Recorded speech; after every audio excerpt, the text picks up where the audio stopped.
Hello, and welcome back.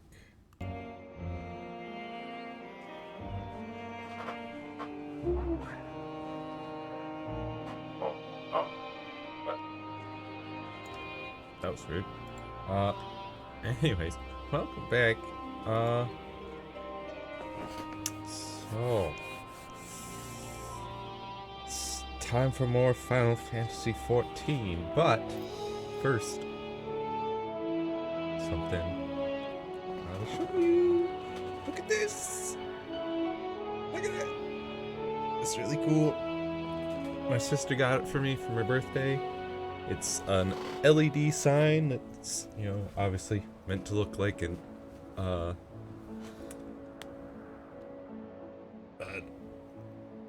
neon sign. Designed to look like a Metroid. And I love it. Though, I had to set it to its lowest brightness in order for it to actually show up on the camera. Otherwise, it was just, blown out. Like crazy. I mean, even now it's a little blown out at the talon there, but I love it. And this is a shirt that my mom got me for my birthday. So and my sister also got me this little 3D printed guy. This little 3D printed guy. He's all spiky, and he's got wings that extend. And he's got his little arms. And the wings are also, ball jointed in to the back here.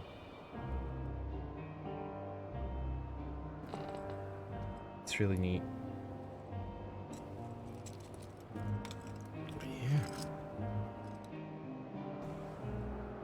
So, I had some pretty good birthday presents this year.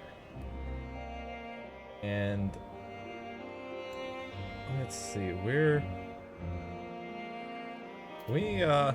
last time we traveled back to the past. We used the Crystal Tower along with some help from, I can't remember his name. What was it?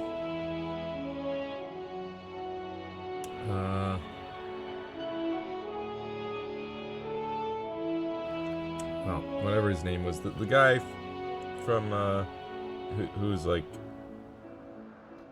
he's to Zodiark what Minfilia was to Hydaelyn. But anyways, he sent us back to past. We met Emet-Selch and Hythlodaeus, and we started wandering around this place. And still wandering around, trying to figure out a way to stop the end of days.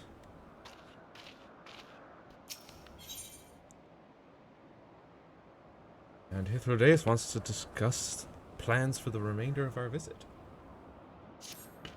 It's a level 87 quest. Wow, it's progressing quite quickly. I may have to level Dark Knight a bit more.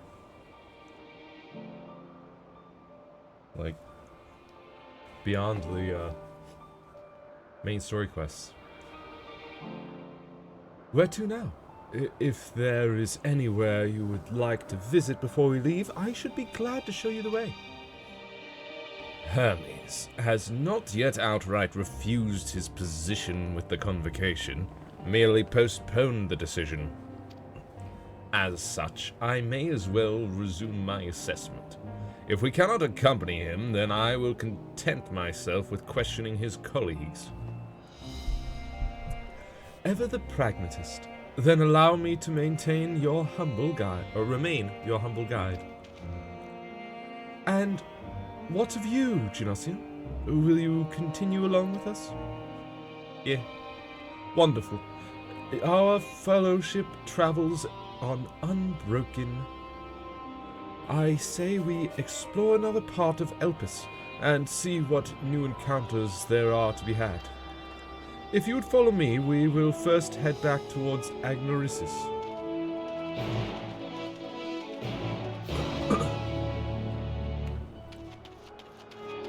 Yeah, Hermes, who in the future is Fandaniel.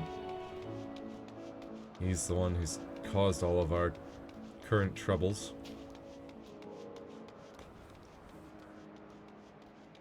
He's also dead in our present, so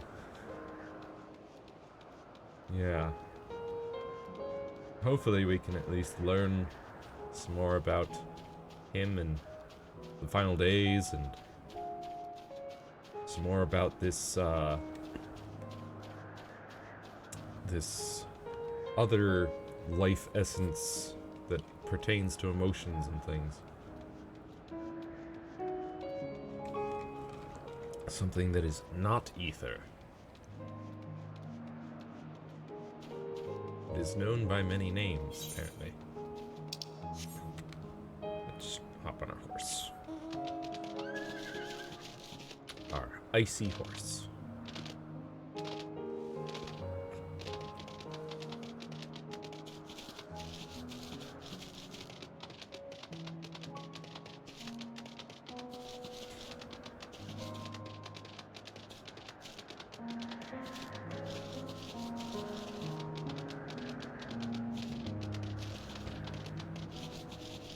What's going on after this?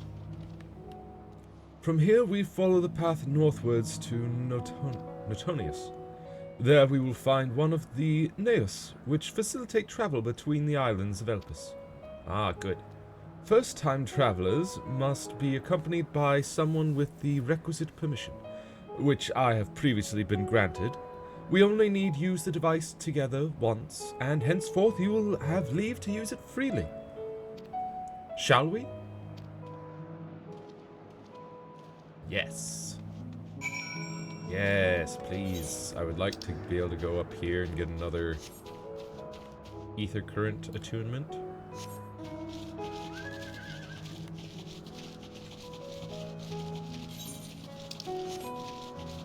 Ooh. Petalodus. He's a big boy. Yeah, haven't done much off-stream for Final Fantasy XIV, other than attempting to train up my squadron in the Maelstrom Grand Company. They're currently like level 45 for my main squad. Trying to do their level 40 quest. Promotion quest. Here we are, Notonius. This Neos will take us to Calimelios Zephyros, the western island. That's it right there, looming large over us. Step this way and we can soon admire the view from above.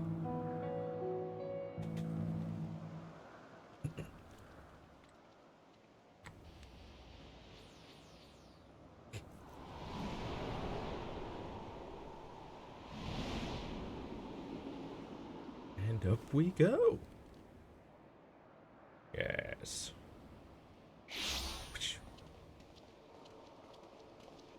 I present to you Calimelios Zephyros. Here you will find a number of testing facilities, as well as the observation hub of Poiton Oikos. Poiton Oikos. Right then. Let's begin by...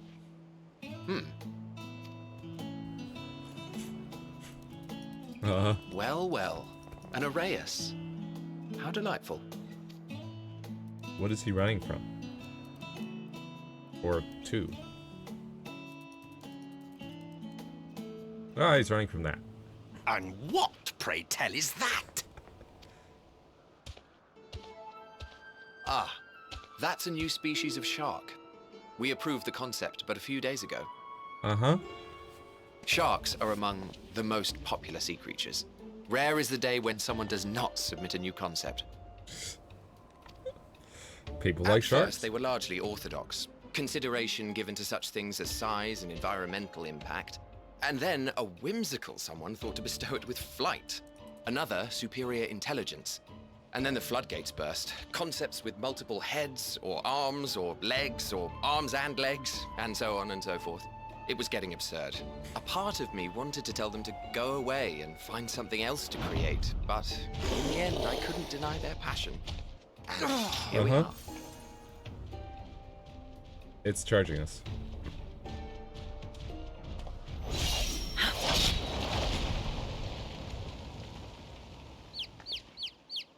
Who?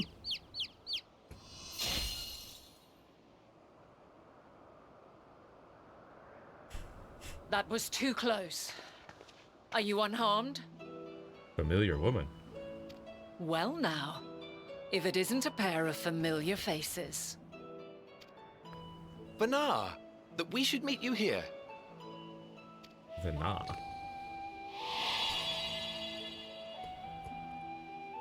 Oh yeah. She looks like Heidelin. As I mentioned earlier, the better part of the convocation holds that when we retire is when we return to the star. The better part of the convocation. Well, she is not among said majority. Even after stepping down, she carries on with her work. Vanar is her name, and she is the previous Azem. Huh? Huh? Previous Zem? I'm a part of a Zem. One of these Zems. I don't know. I don't know It which. has been a while, Hythlodaeus. You look well. Less so, Emmet Selk. I dare say the lines upon your brow have both deepened and doubled in number. A shame for one so young. You must make an effort to frown less often.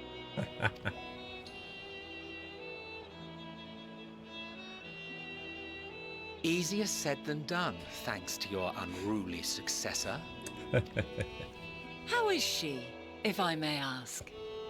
Incorrigible as ever. Rushed headlong into a volcano on the brink of eruption just the other day. I should be glad to share the tale in its entirety later, if you're so inclined. Oh, you know I am. Now then, you are?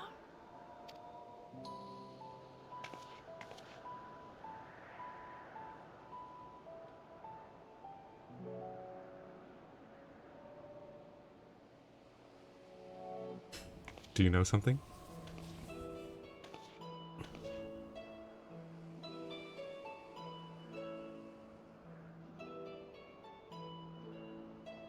I say, have you perchance come from the future? What? I don't know what you're talking about. What? Future? Huh?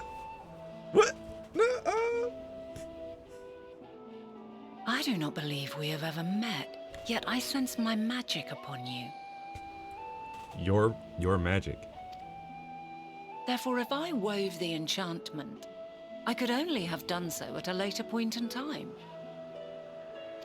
Did you become Heidelin? What manner of magic is this, if I may ask? A traveler's ward, of course. It prevents the corruption of one's ether.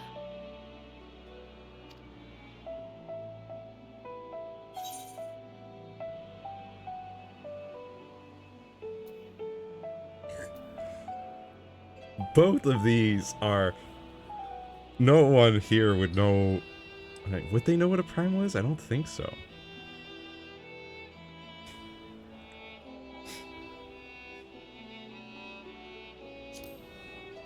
Rather like the blessing of light. I see you are not ignorant to its presence. And while there are many protective spells, the one you bear is unmistakably mine. Hold on. From the future? That's absurd.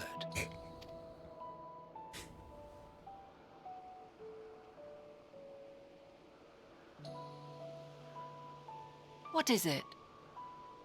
Are you unable to speak of the matter? I mean... Think about it. If I am from the The future, reality to which you must return exists as a result of the final days. You cannot reshape the past to undo the tragedies of the present.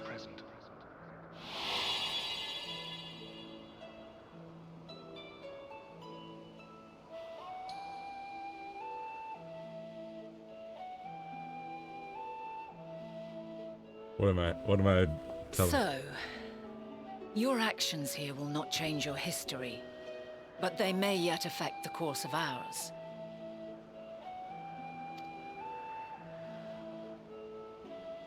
How very exciting.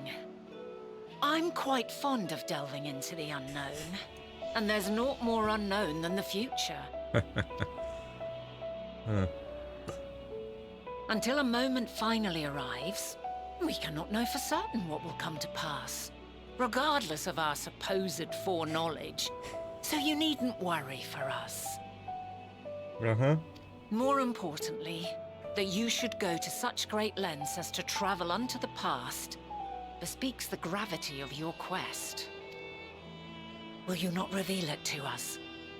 Mayhap we can be of aid to your cause. I don't know.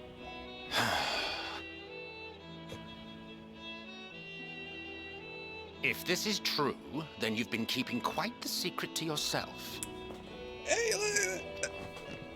As a representative of the Convocation, I will hear it all. Your identity, purpose, everything. Look, time travel 101. Don't talk about the future. It's the rules. I don't make the rules. It's just the way it works.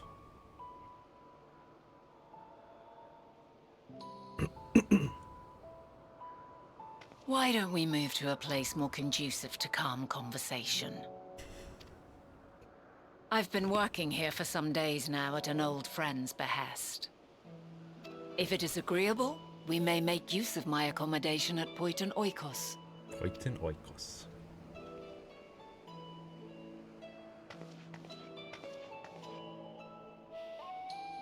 We were meant to meet. I am certain of it. Oh yeah, Heidelin? Is that Else so? I wouldn't have marked you so clearly, and sent you unto myself in the past.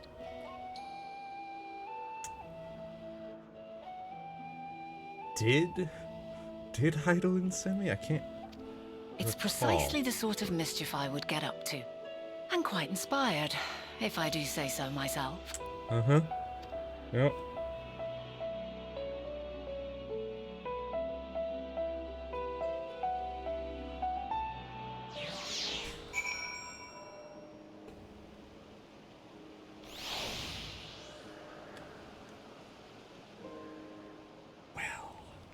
Then, my apologies, but before we move along, a colleague has tasked me with a matter which I'd rather not leave unresolved. It involves finding a certain concept engraved crystal, and the quick-fingered Aureas which made off with it. An Aureas, you say? I think we might have seen the culprit before being distracted by that business with the shark. Would you like us to follow its ethereal trail? That would, of course, lead us only to the Aureus. There's no guarantee that it hasn't dropped or stashed away the crystal you seek. Please, even that much would be enormously helpful. While you are hunting down the thief, I can follow behind and scour the forest floor just in case. Could I ask you to join the search? I would appreciate another pair of eyes to cover the land to the west of here. Many thanks. There's a small bridge leading into Poiton Oikos. Let us meet up there once we've exhausted our efforts.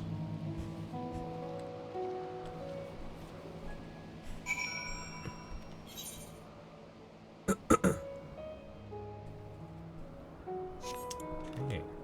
Also, 114 to the northeast. It's pretty close. Might as well go grab it real quick.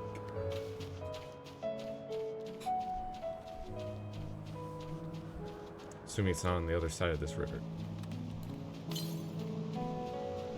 35 east. Oh, okay. There you are, hiding behind the boulder.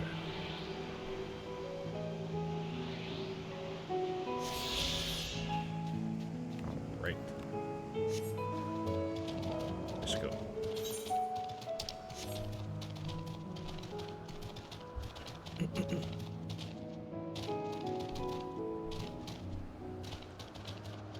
Look at that thing, dude. It's like a coral elk. Coral elk. Majestic.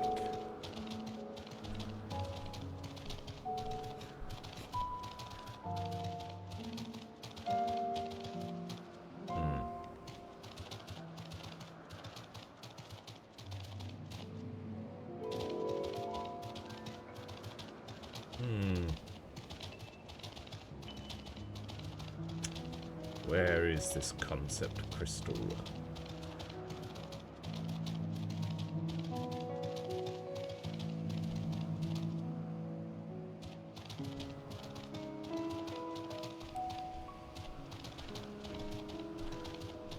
Is it perhaps up here? Can I even get up there? I don't think so. Ah, there it is.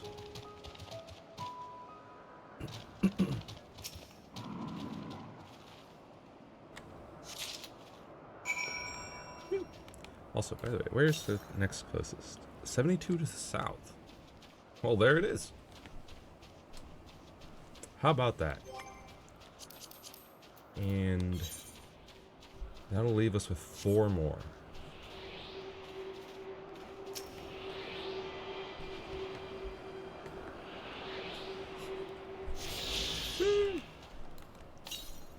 Then 300 north, 42 northwest. Okay. So there is at least one more in this area. I would suspect the other 3 would be up here somewhere.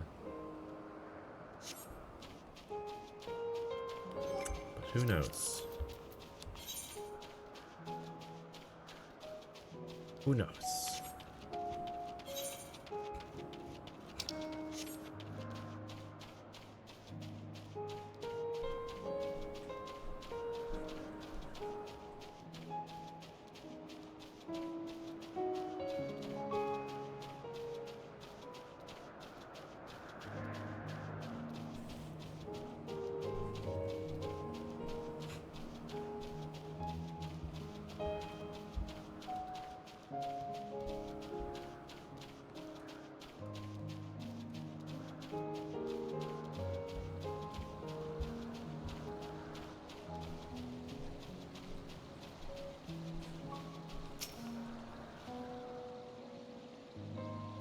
Our last researcher returns. I'm afraid the Aureus no longer had the crystal, nor was I able to find it as I followed in its wake. Don't suppose you fared any better? Oh, I did. Got the crystal right here. The crystal! Well done. Wonderful. Now I can focus on your tale without that missing concept nagging at my mind. Have you always had a knack for finding things? I've often been asked to do so. Quite often. Oh, you too? Some of us seem destined to always be searching, for ourselves and for others.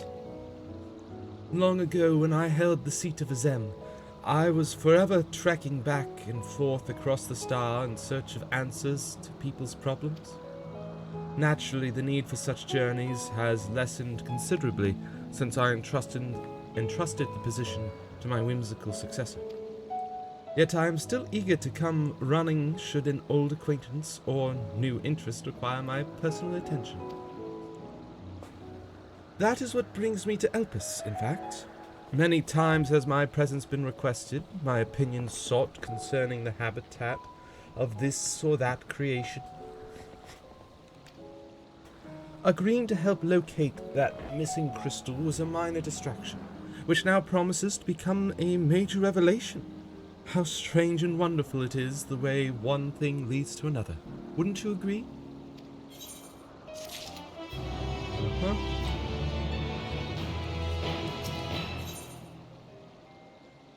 Venar is in a cheerful mood. Thank you again for your timely help.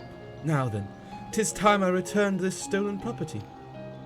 If you would go on ahead to my accommodation, I'll join you as soon as I have attended to that task.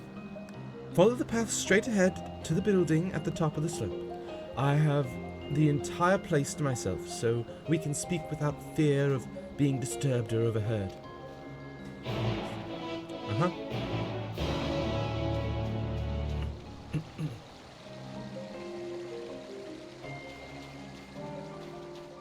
I do have a question, though. So, is this time travel going to be a situation of multiversal time travel, or not? Because if it's like set path, butterfly effect thing, type thing, where there's just the one timeline, and if you change something, it completely changes your future. Or is my future always going to be my future? Nothing I do here is going to change that, but it might change their future and create a branch of a new timeline.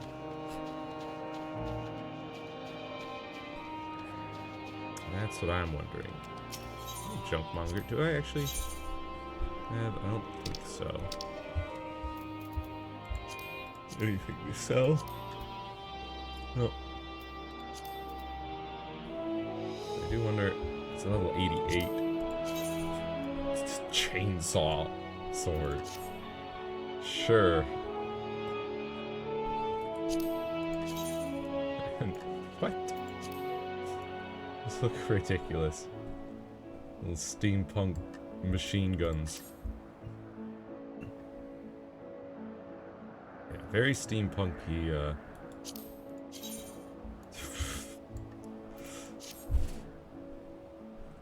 very steampunky equipment.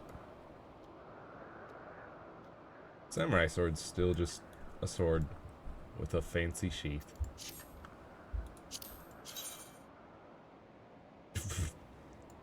Just spinning blade gears.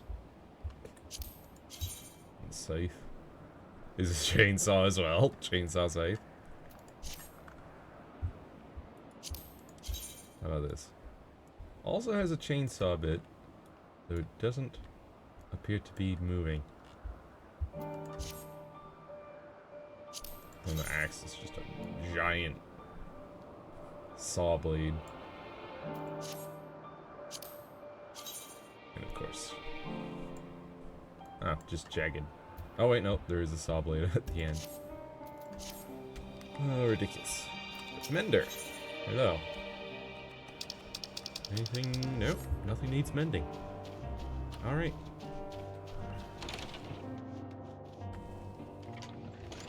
Oh, you're okay. Welcome to my temporary abode. Yeah, I thought you'd take a little bit of time to deliver that crystal. Please, make yourself at home while I put on some tea.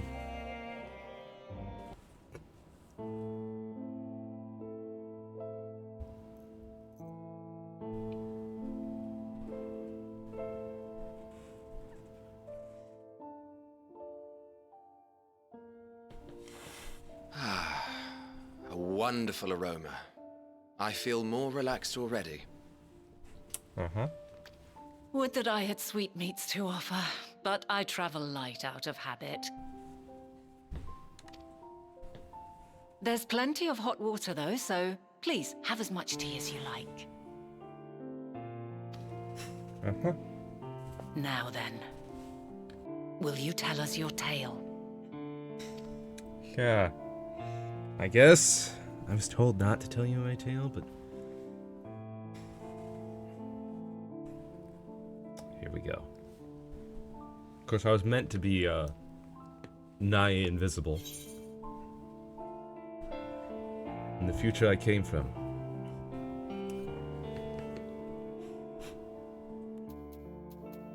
A calamity called the Final Days has befallen the world.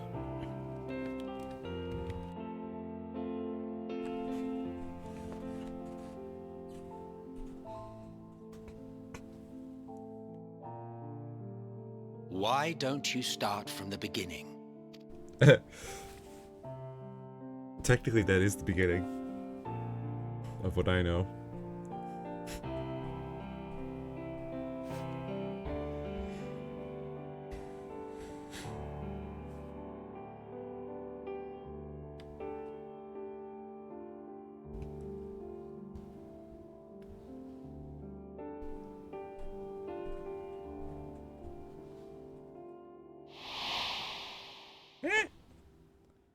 Hydaelyn.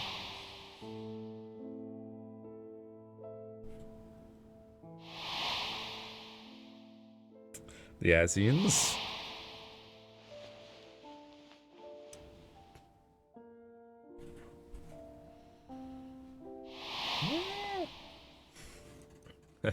Emmett Selk and his whole deal.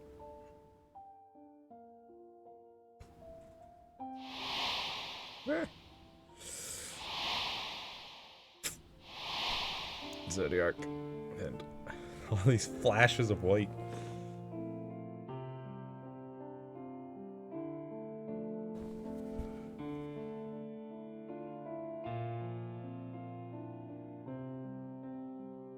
If you want the whole story. Utterly preposterous. While not the words I would have chosen, I too have my doubts. Much of it borders on the incredulous. What of you, Vanar?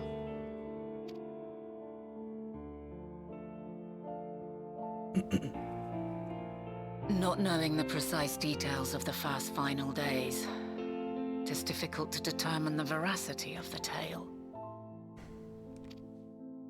Supposing it is all true, I must ask myself why I would do what I did. Why would I feel I had no recourse but to oppose the 14 and create this Hydaelyn? Circumstances change, of course, but it would not have been an easy decision regardless. No, there must have been a reason. One compelling enough to force me to take such drastic measures. Then there is the Elpis flower, which I said would serve as a guide. That it's of import to your mission is plain, but your presence here leads me to believe that this place also holds significance. But what could it be? What are we meant to accomplish? Might it not be simply thus? In the future, whence she came, the final days could not be averted. Mankind has no choice but to flee the star. By alerting us to that eventuality, perhaps you wish to pave the way for other futures. Theoretically speaking, it is a possibility. Yet if that were my primary objective, I see no reason to guide our friend to Elpis specifically. The capital in Amarot, or even my own home would be more logical destinations.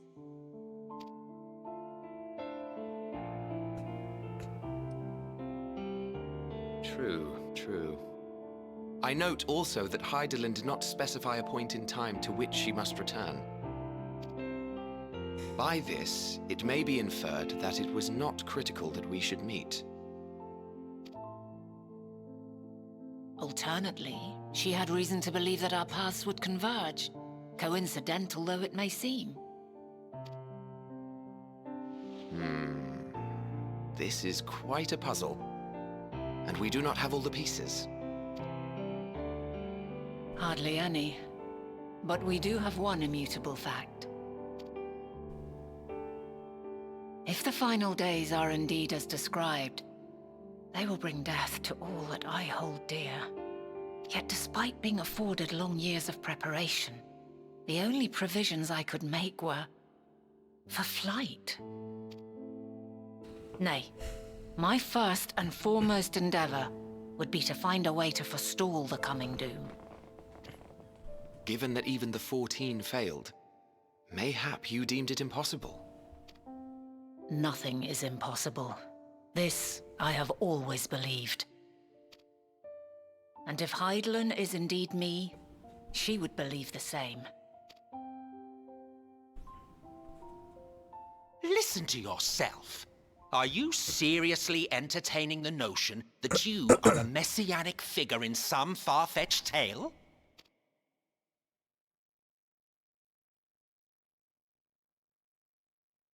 Well, I will not. I refuse to accept that our world could be undone by some unforeseen calamity. I also take offense to my portrayal as a megalomaniacal madman. To sacrifice oneself for the star is a noble act, and I would hold those who gave themselves to this zodiac in the highest esteem. Yet, you claim I recreated Amarot and populated it with phantoms of our people? A bizarre indulgence that would be insulting to their memory. Worse still, I even invited you there. Literally invited my own downfall. Why would I do something so idiotic and inexplicable?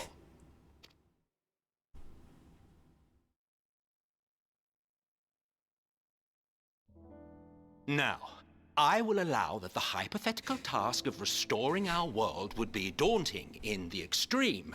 The thought of having to bear such a burden for 1,000 lives horrifies me. But I would never forsake my duty. I would never forsake my brethren.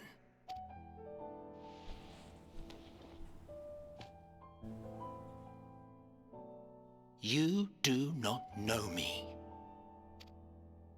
I've had my fill of your fiction.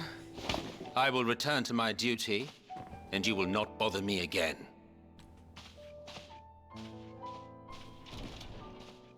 Emet-Selch!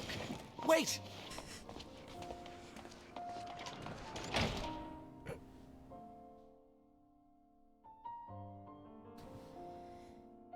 You've seen much of Elpis already. If you have any observations to share, I should like to hear them.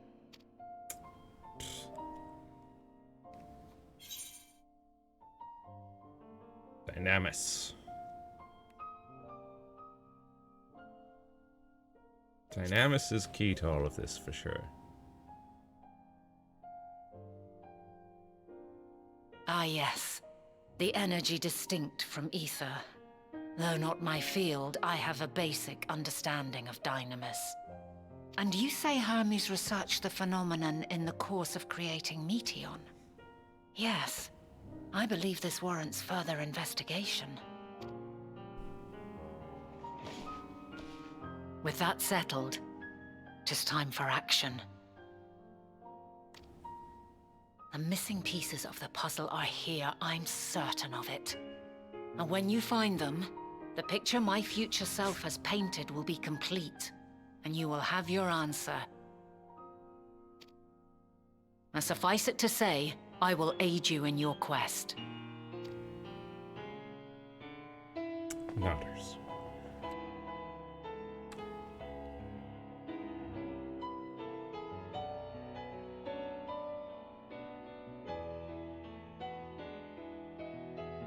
Have faith. If Emet-Selch is the man Azum described to me, we've not seen the last of him.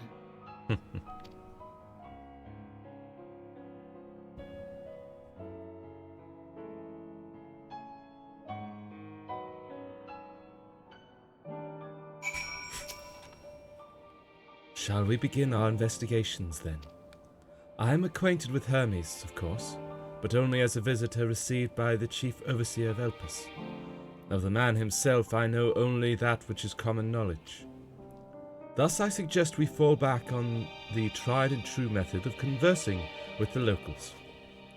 The observers who live here can surely tell us more of Hermes and Meteion, and I have a good idea of where we might begin. Huh. I mean, I've already met Hermes. and seen his measure. But sure. See you the woman standing in front of yonder building. Her name is Ismaine. She is the one who made arrangements for my stay in Elpis, and from what I recall, she has held her position here for quite some time. Chances are she can provide us with some insights. Go and ask your questions. I will help with drawing out answers if need be, but I leave the choice of topics up to you. Ismaine. Questions for me? Well, I suppose I have no other pressing duties at the moment. Following event cannot be skipped. You may wish to cancel any pending... Yeah. Begin asking questions.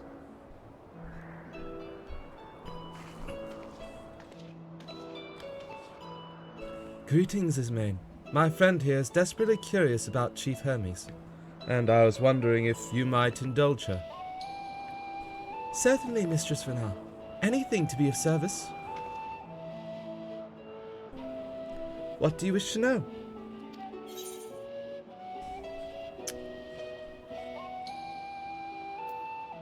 What are his interests? His interests?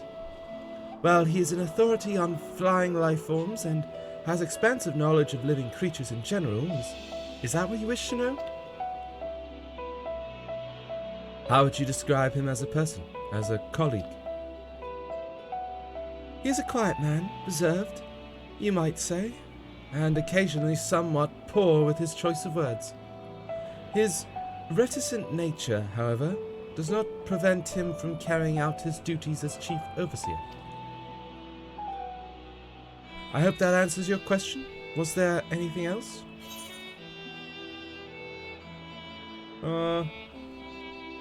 How long has Meteion been here? I guess. Not sure why that would be important, but... I cannot rightly say. As the Chief's personal creation, Meteion has not been subjected to observation and study like other concepts. So one day she was simply there, and what do you make of her abilities? I understand that she is highly unusual, a highly unusual familiar, able to read emotions and communicate directly with one's mind. Exactly how she was created with that talent, however, is a mystery to me. My apologies. I wish I could explain her nature in more depth, but I've not had occasion to discuss it with Chief Hermes. Do you trust him? I beg your pardon? I've known Chief Hermes for many years. Though I cannot say we are close, he has never withheld information to the detriment of our duties, if that is what you mean. Forgive us. We seem to have veered slightly off course here. Is there perhaps someone else who could tell us more about Meteion? That would be Timaeus. He has a similar expertise with flying concepts and is more than eager to discuss the subject. You'll find him conducting his observations on the banks of the stream, somewhere to the east. Oh, and unless you take particular joy in rambling discourse, I suggest you keep your questions concise. We shall keep that in mind. Thank you for your patience and your insight. Think nothing of it. If there is aught else you need during your stay, please do not hesitate to ask. Come, Genossia. I think we've taken enough of Ismaine's time.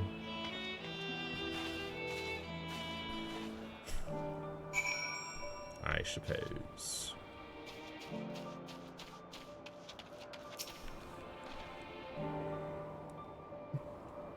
Our investigation is off to a fine start, wouldn't you agree? From here, I propose that we split up. I shall continue making inquiries with the resident observers. If you could track down the colleagues Ismaine mentioned. Although I felt compelled to take the reins of that previous conversation, your fearless style of interrogation will eventually lead you to the answers you seek. All I ask is that you watch your footing around the stream. we can meet back here once we've finished speaking with this Timaeus. Indeed.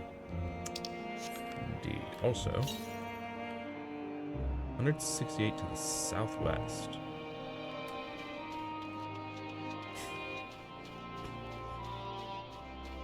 That's not very far. Look at him! Look at him! He's adorable!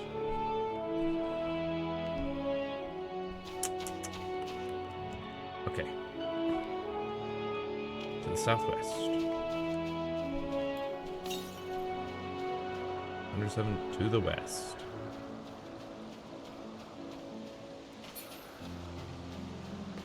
So not much farther. Probably up on that cliff, though.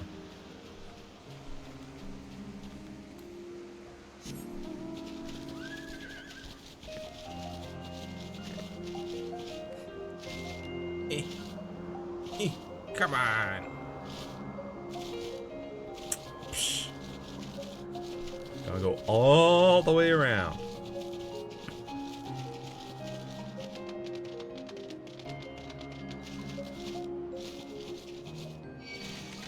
Now.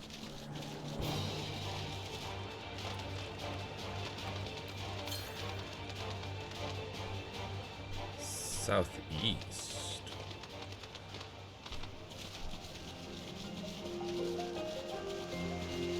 There it is, at the top of the waterfall.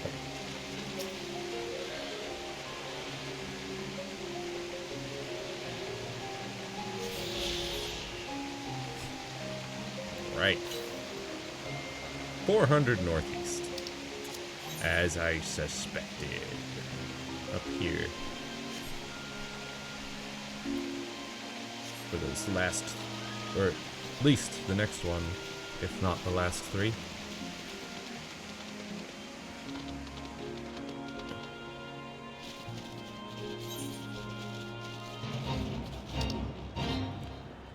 Huh? No. Nope. Nope. I'm leaving.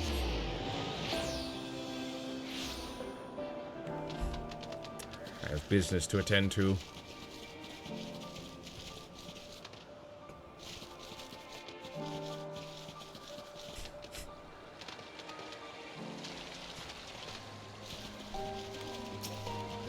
Timaeus. Yes, I am Timaeus, but please keep your voice down. You'll startle the birds.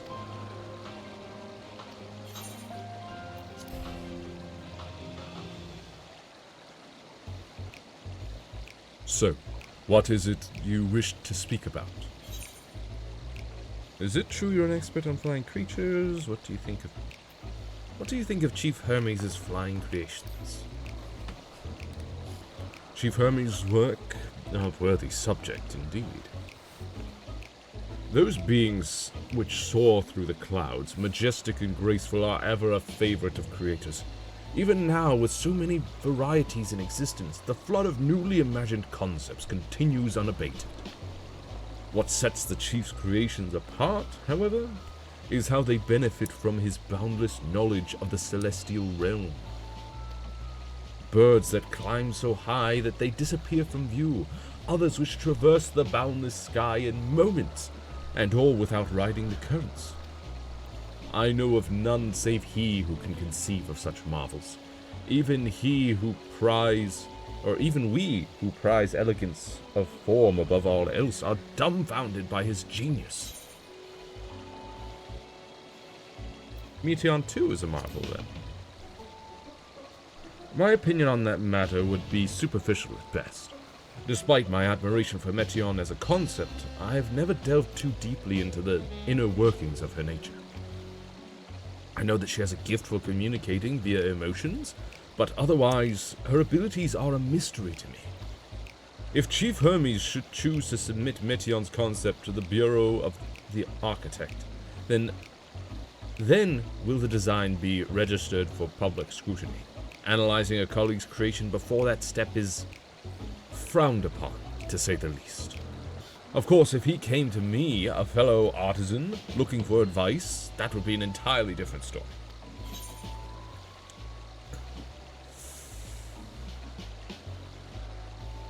Do you know of Dynamis and Entelekes?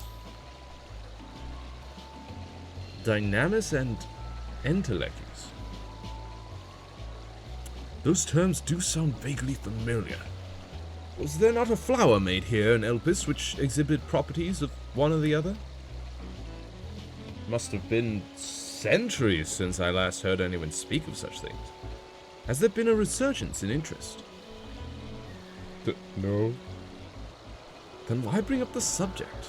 I'm flattered that you sought my insight, but I cannot afford to neglect my duties for the sake of idle chatter. Now, really, I must return to my observations. Surely you have your own tasks to attend to.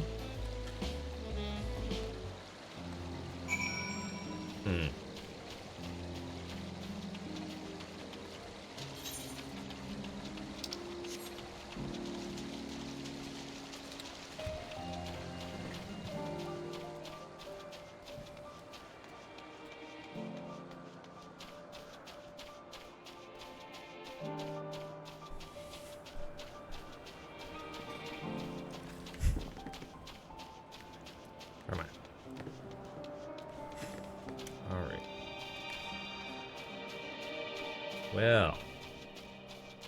Well, for now, not a whole lot of information. Back already? That was quick work. You were obviously clever enough to head off any of that rambling Ismene mentioned. So have you any new findings to share? Apparently not many people know much about Dynamis or Meteion. I see, even an expert in the field had little understanding of Meteion's capabilities, let alone an awareness of Dynamis. My questions resulted in much the same answers. Hermes' colleagues view Meteion as his personal project, and could provide no details beyond those which you just told me. Which leads me to believe that the only person with any significant knowledge of Dynamis is Hermes himself. Yes, we've made some progress here, but more information is needed if we are to reach any definitive conclusions.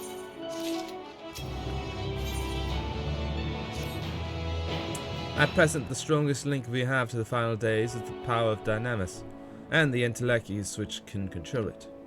Yet most scholars are only vaguely aware of these terms, let alone study them in any depth, except for Hermes himself. Thus, I am inclined to stay our current course, and learn all we can about the Chief Overseer and his familiar. And on that subject, was there aught else of note you can tell me about Meteion, aside from her unorthodox method of communication? She has sisters. Journey the stars and search for intelligent life. I rather wish you had mentioned that earlier. In any event, would you care to elaborate?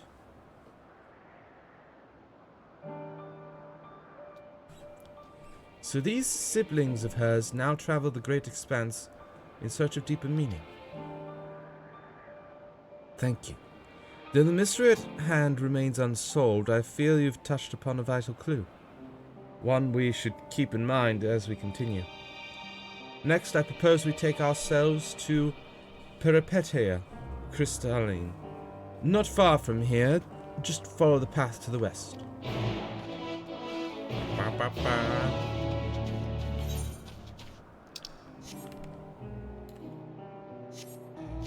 Very well.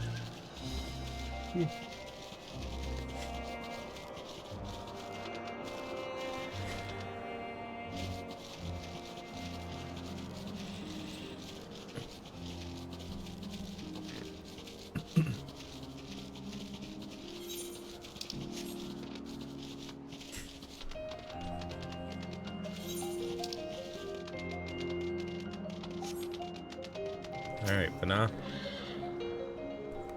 This tower and the one further along are both part of Peripeteia Crystalline, the facility where they archive all of Elpis's observational and testing records. Despite how they appear from the outside, the interior is actually a vast area of magically interconnected spaces, which, while fascinating, is not the reason we are here, is it?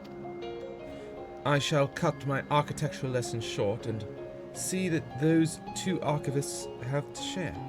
See what those two archivists have to share. If you could find someone to speak with over at the other tower, I shall join you there anon.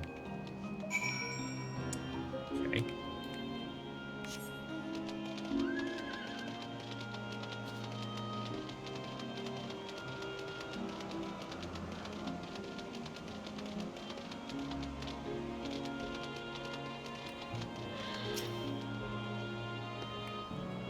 You have questions for me? Certainly. Just a moment while I conclude my current appointment. Sure.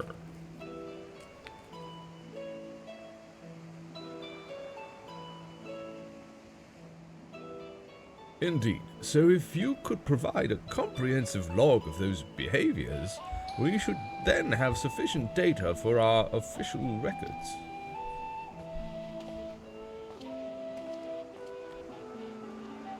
Now, what was it you wished to speak with me about?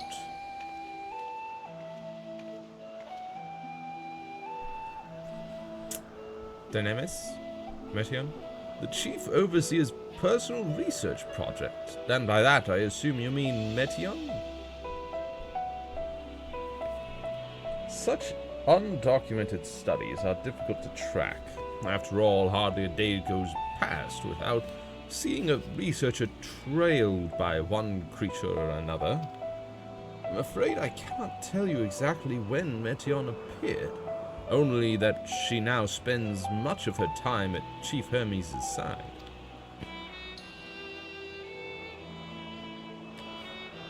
Although I do recall an interesting tale my dearest Galeen shared with me.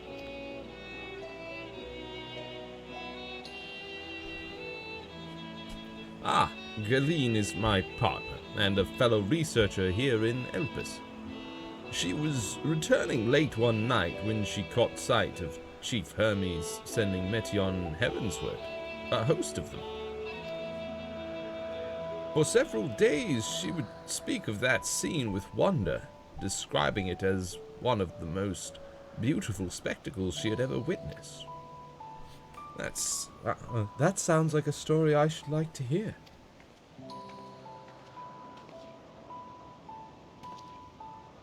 Mistress Venar, I thought you had already returned to the surface. Permit me to thank you again for your invaluable contribution to our concept placement proposal.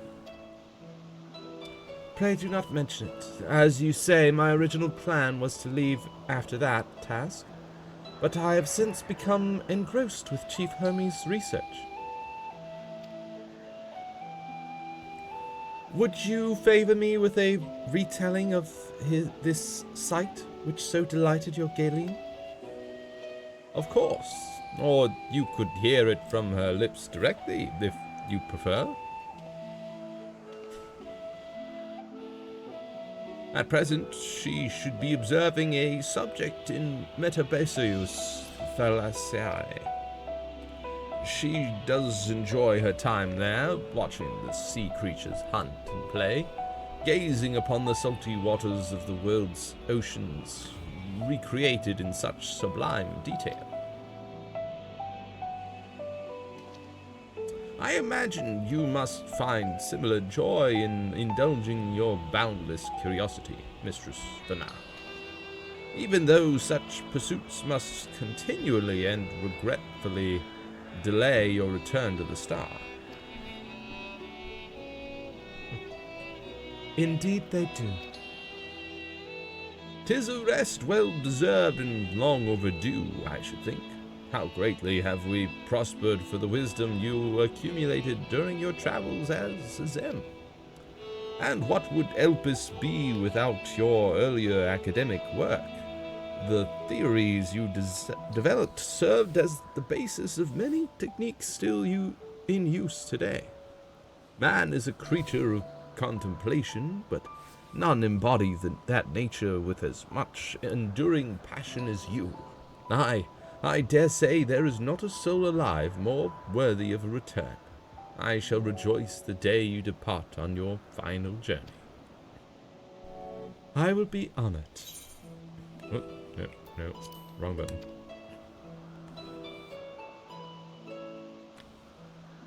Well, shall we take this opportunity to meet with Galeen in person? Then allow me to reconfigure the door to the archives here. It will take you up to the Skyway, and spare you the need to avoid hostile concepts on the ground. That would be most helpful, thank you.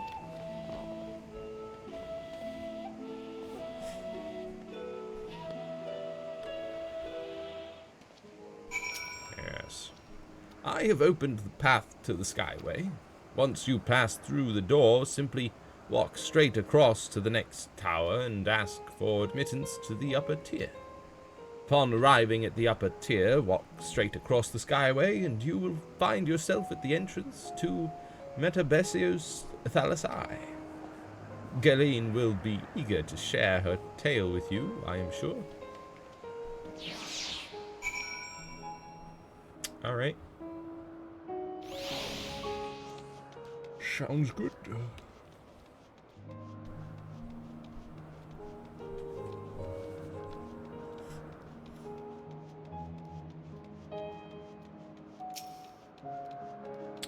Approachable archivist.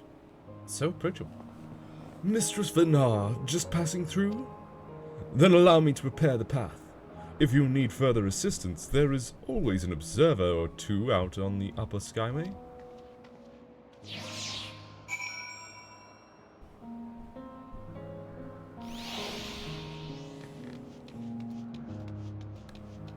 Calamarios Zephyros.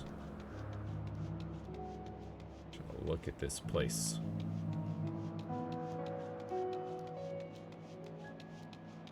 Also, quite the pink sky. Or purple. Magenta? Yeah, probably magenta.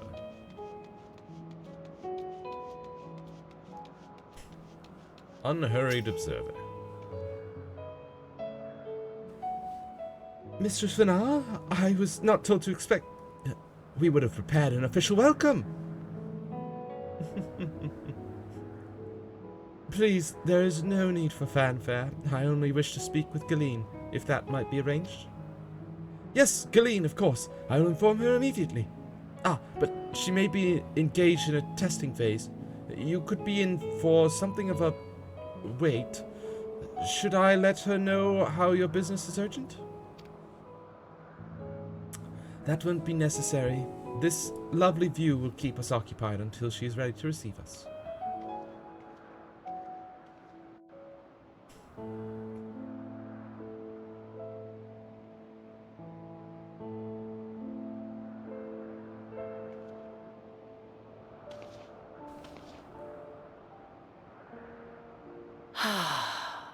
A delightful breeze and a breathtaking view. Breathtaking.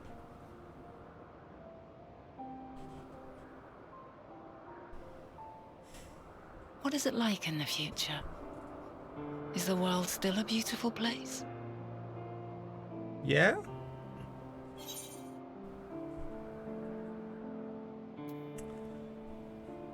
Some parts, yes. Others, not so much.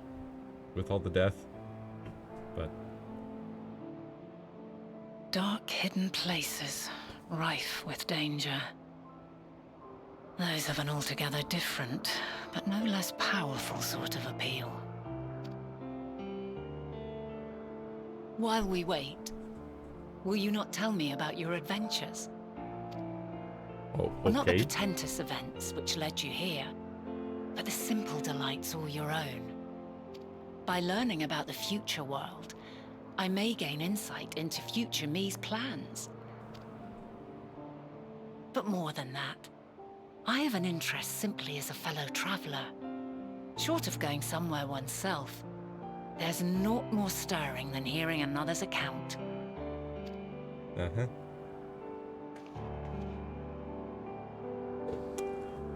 So, I travel around the continent, and I do things, and I fight monsters, and primals, and dragons. I do a lot of fighting, and a lot of fetching things. Wow. Horshavat! Horshavat! My good friend. Gone too soon. Incredible. Would that I could have been there to see it. Uh-huh.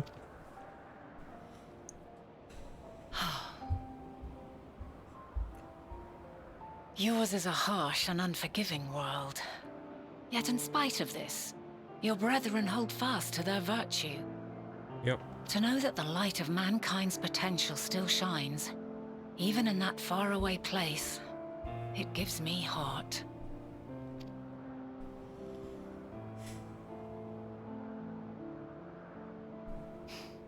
Thank you for regaling me with your tales.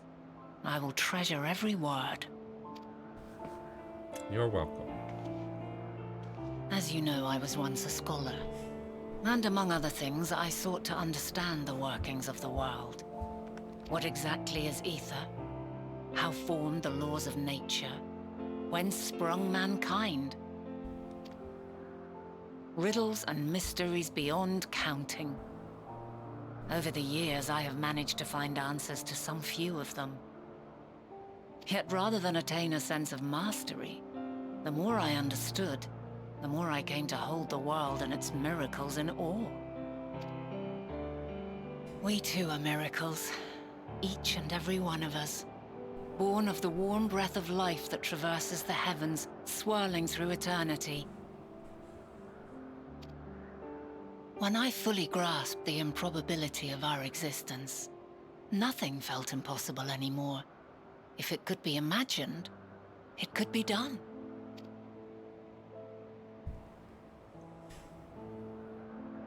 A passion swelled within me, an epiphany dispelling all preconceptions of what was natural and true. And a presence without, immense yet intimate. Fate, perhaps, holding us in its tender embrace. As reassuring as it was intimidating, how keenly aware I became of creation's fragility, built as it is upon precarious happenstance. I was overcome with an irrepressible urge to know the world more intimately, to hear its voice, feel its breath.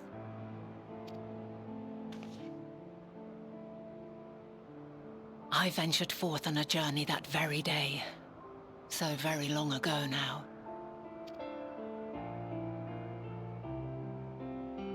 Freed from presumption and prejudice, I saw the world through a newborn's eyes.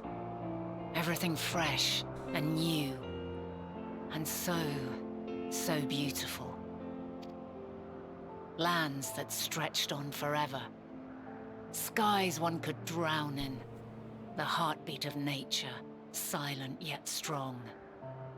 And amidst it all a people, beacons of light and life. Laughter that warmed my heart like naught else before. They are my meaning, and my purpose, my love. And so long as they need help, I cannot return to the star. Perhaps my future self is still waiting for it. A moment she can let go and walk unto the end. Safe in the knowledge that man will find his own way.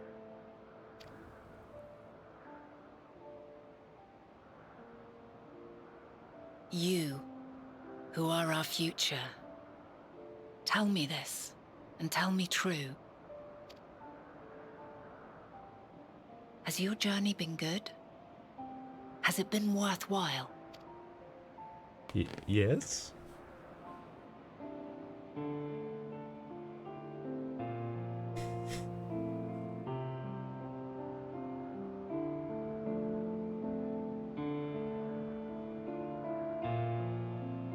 Pray forgive my lateness.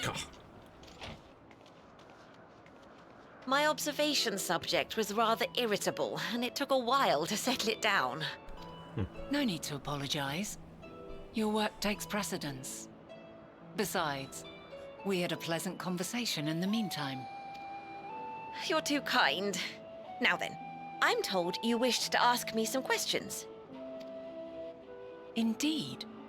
I've an interest in one of Hermes' creations. Meteion. You witnessed a host of them take flight, yes? Oh, that! Yes, I did. 'Twas in the dark of the morn. I'd left the Thalassai after nocturnal observation. As I walked along, I spied a bright light climbing high into the southeastern skies. Then, in an instant, it was gone. Like a shooting star, only rising rather than falling. But then another shot up, then another, and another. Intrigued, I made my way to the edge to investigate.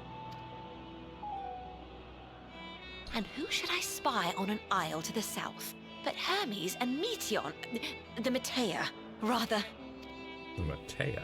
There were lots of them, and I realized they must be the shooting stars that I'd seen. Mm-hmm. A dazzling spectacle indeed. Have you spoken with Hermes about this? Oh, yes. The sight left such an impression on me that I approached him about his mystery project the very next day. Alas, he said that he couldn't reveal anything just yet, that he needed to conduct further tests.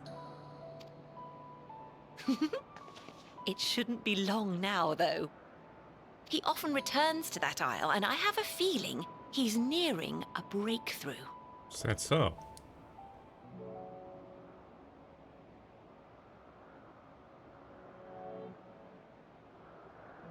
Splendid. We are likewise eager for the details. Well, that is all we wish to ask. Thank you for taking the time to indulge our curiosity. You're very welcome. It's always a pleasure to speak with other inquisitive souls. Oh, and will you be descending now?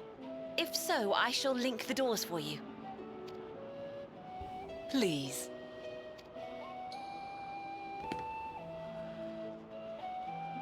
Yes. Shall head back down and speak with Hermes, I suppose.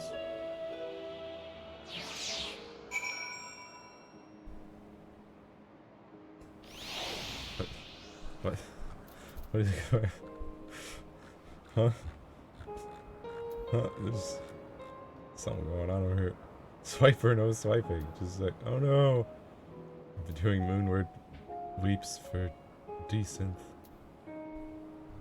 Swiper swipe writing? Wait for a conductor to announce. This map is messed up. Must have been Snipes. Yes, please don't call Marks. No. DM the conductor. Sorry, I'll go. Oh no, Kupo, so many bodies. Please raise the dead so we may continue. Stay RW checker. Someone swipe a whole S-rank. Wild. So another piece of the puzzle falls into place.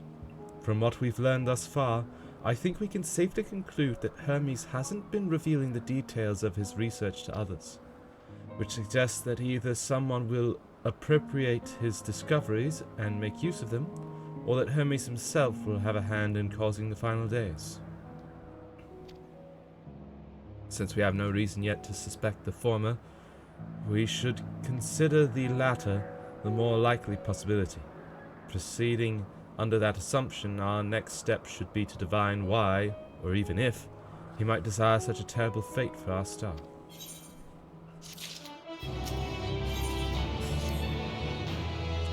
I should like to visit the site from which Hermes sent forth the Matea.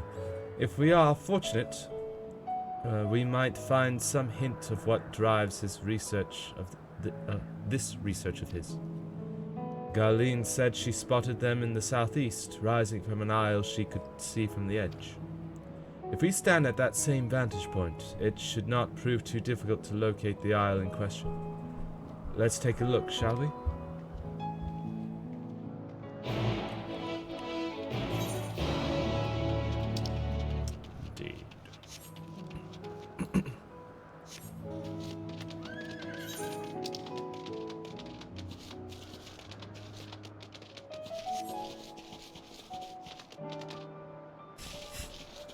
Whiten Oikos. Whiten Oikos. Such a lovely name.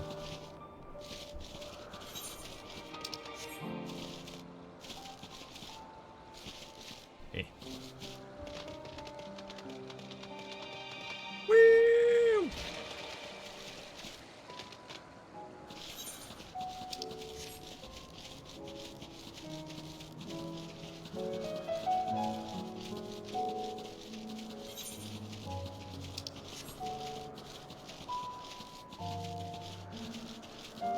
Oh, the sky's blue now.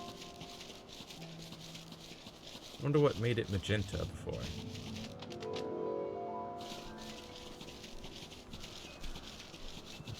It is very blue.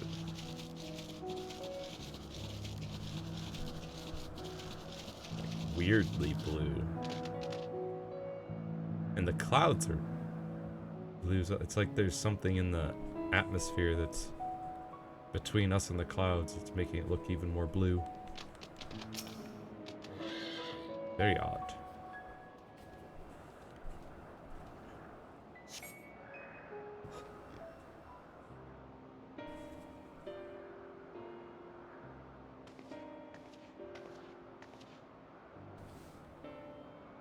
Now, if I were conducting some mystery research, where would I go? There, I guess. Ah, what about that one? Have you the means to fly? 'Tis quite a distance away. Well, I would if I had been able to attune to all the ether currents of this place. I have the capabilities of flight, just not in this area yet. Inconvenient, but hardly an insurmountable problem. To me, Argos. Argos exists here? Already? Oh. My friend, would you mind creating a double to carry Genossia over to that island? Hi, Argos. Stubborn creature. There's no place on this great star we have not together travelled, and still he remains obstinate in the presence of strangers. Argos has rather exacting standards, I'm afraid.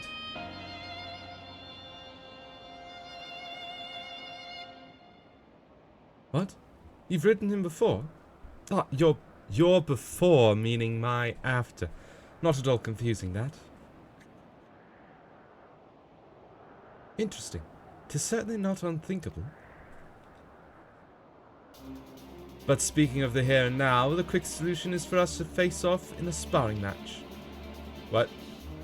Demonstrate to him that you are capable of holding your own against me in battle, and you should convince Argos that you are worthy of his back. And besides, I might even teach you a thing or two into the bargain. What?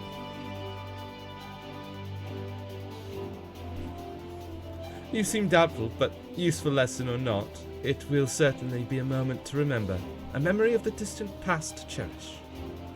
What say you, traveller out of time?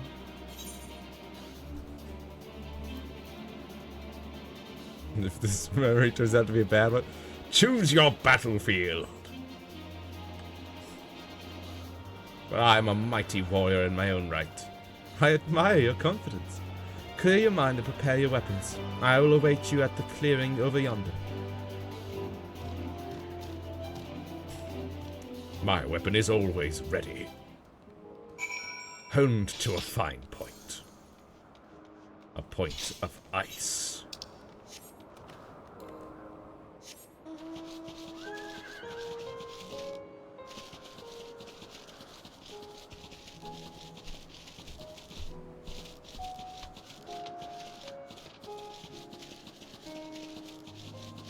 And now, Hydaelyn,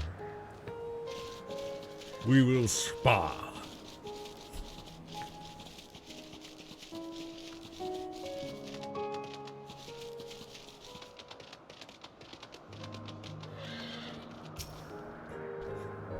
Shall we begin? Be warned, I'll not go easy on you. Proceed. Yes. We shall fight.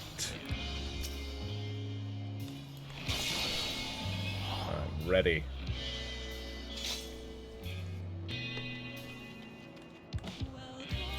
Yeah! Let neither side hold back.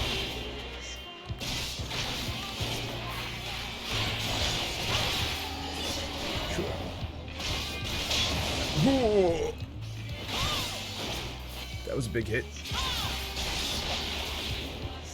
My blade sings! Uh-huh. I'll just stand behind you then.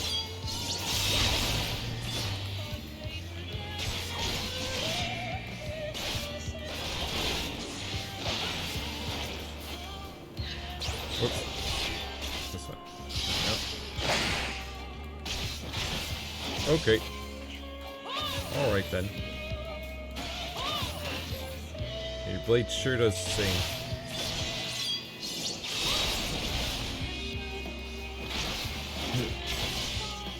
Shaw. Come, my friend.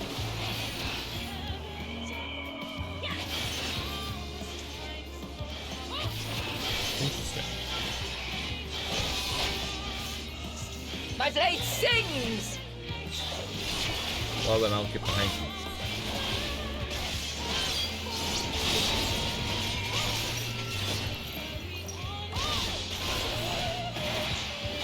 Impressive. I shall have to try something different. Yeah? Put up a rampart, since you're trying something different. You're dancing? You're dancing now, huh? No quarter. Okay, literally no quarter?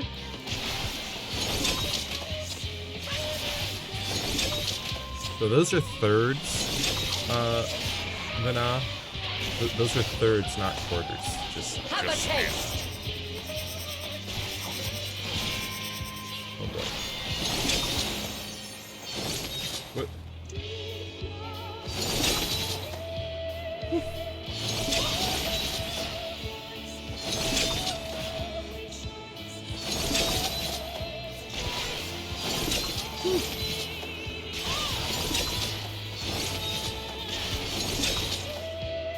Very interesting attacks you have there.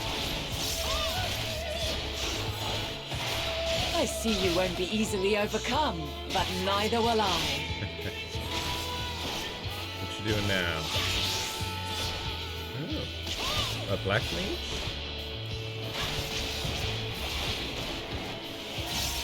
I'll raise my magical defenses.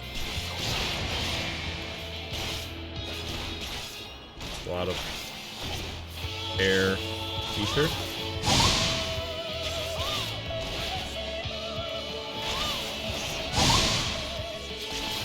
Prepare yourself. Oh, okay, it's gonna follow. Something's gonna follow. Whoa. Woo! Woo!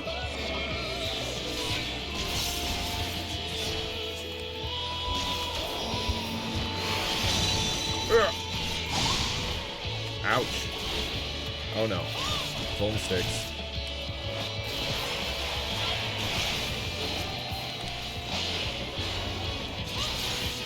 Give me some of my health back, please.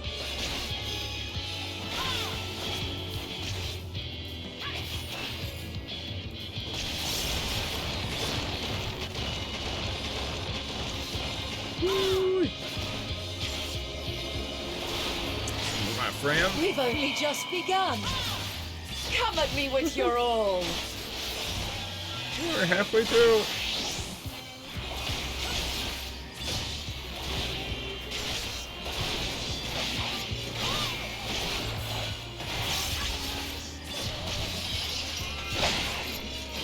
Oh boy, this again. At least the bone stacks are almost gone. Oh, bone stack. Singular. Very well. Let us move to the final trial. Huh?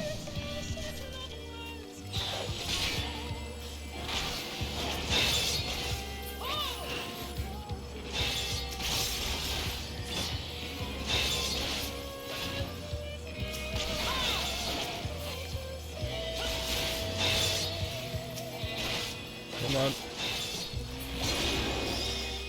Okay.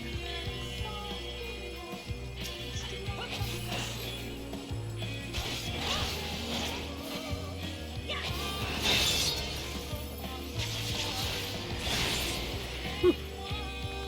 Oh boy. So many.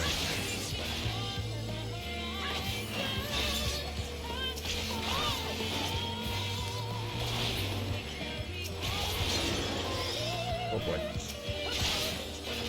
There's too many!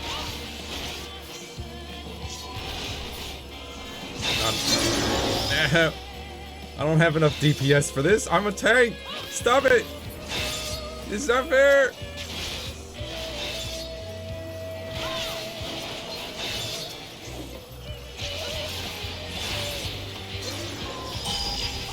Crap!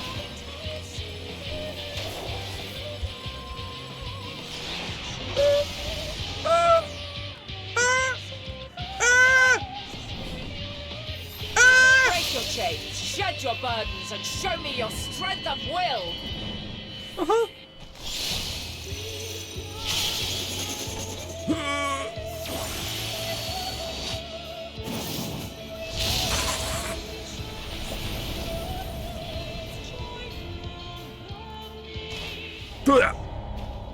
Dude, he failed! Bro, how was I supposed to deal with all those orbs? Gotta start all over? Come on.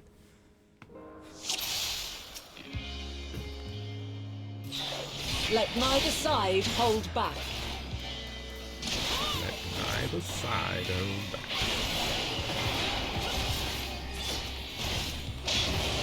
Whew.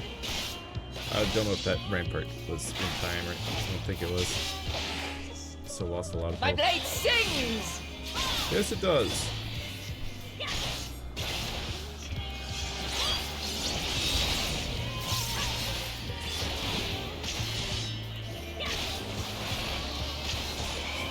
My friend, come to me. All right, gonna do a thing.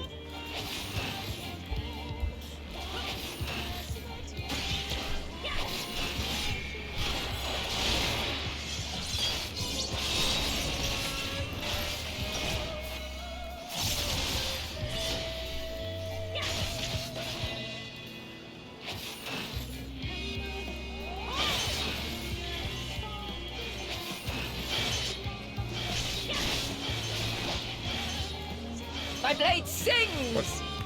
No, no, no, no. No, no, no.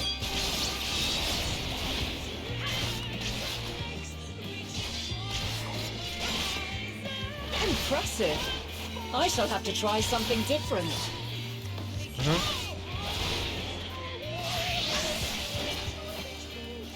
Dancing.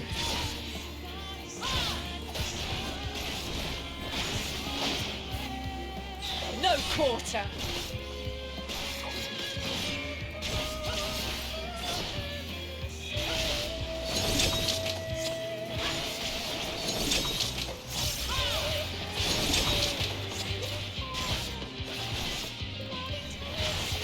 Have a taste.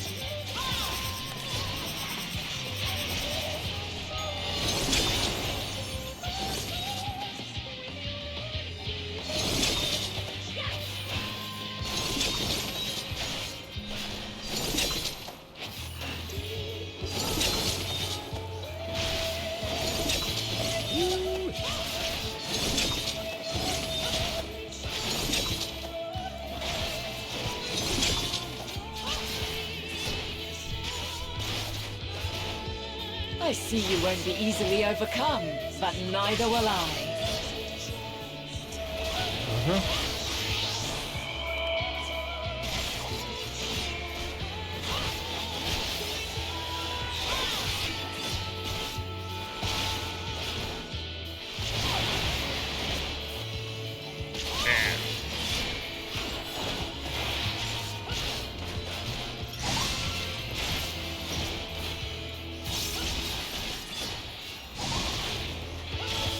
Prepare yourself.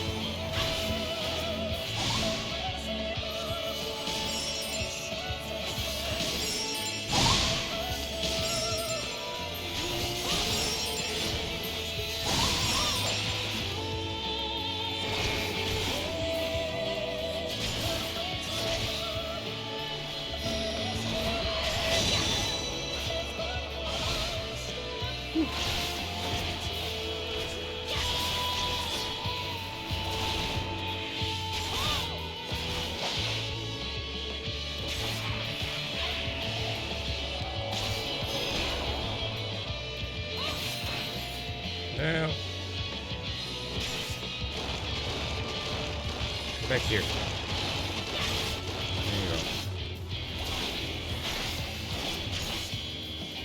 We've only just begun. Come at me with your all.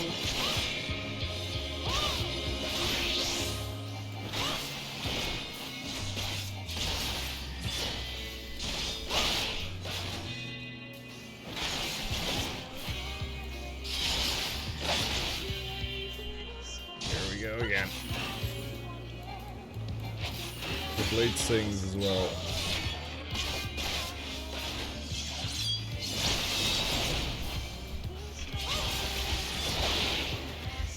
Very well. Let us move to the final trial.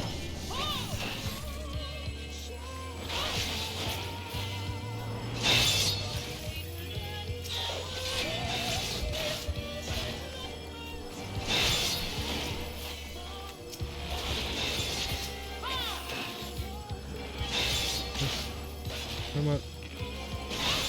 Yes. Woo.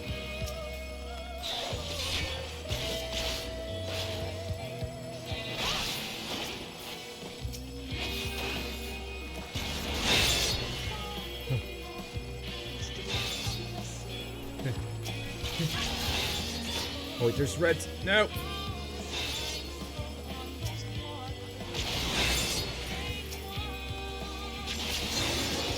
No.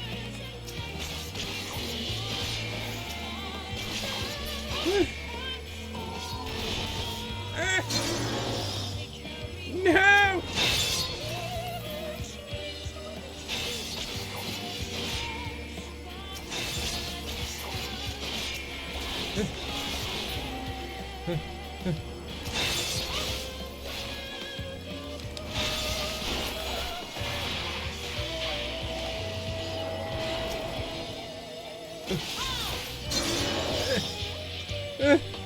Is that enough? Please tell me that was enough. Woo! Don't kill me! Break your chains, shed your burdens, and show me your strength of will. Uh-huh.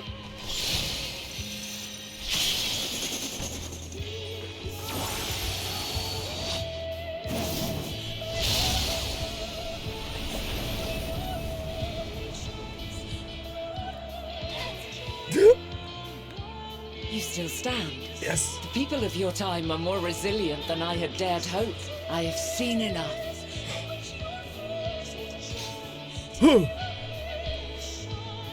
Good. Journey complete. That was tough. That was tough.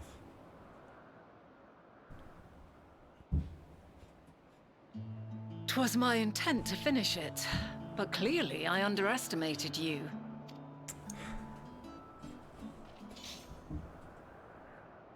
One would think I never learn. I made the same mistake with Azem when we first sparred. Despite being less than half my age, her strength was astounding. As is yours. 'Tis plain you have weathered considerable hardship. Far more even than your tales would suggest. It seems we have both learned much on our journeys. I do also have a piece of Azem's soul. That's my soul, so...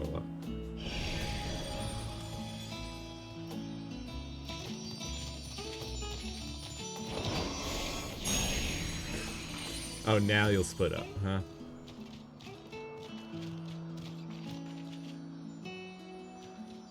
Well now, I dare say he is warmed to you.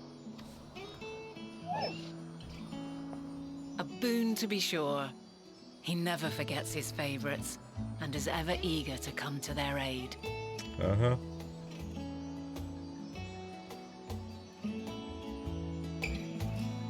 What a ridiculous little doggo.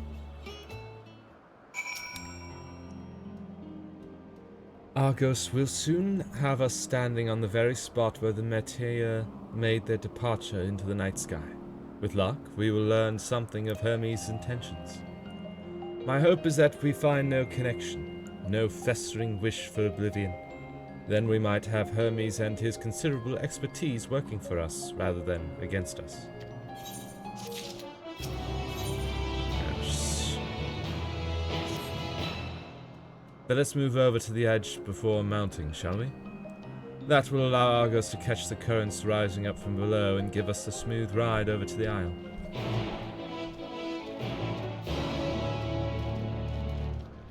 Alright. Let's go.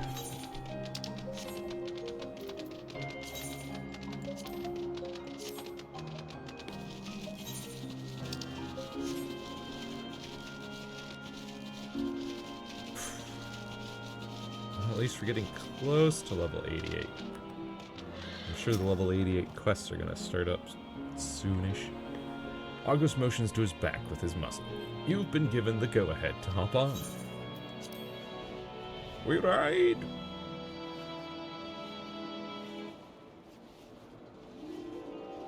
Isn't this pleasant? Argos certainly seems to think so. Lovely view. Also got very cloudy and foggy all of a sudden.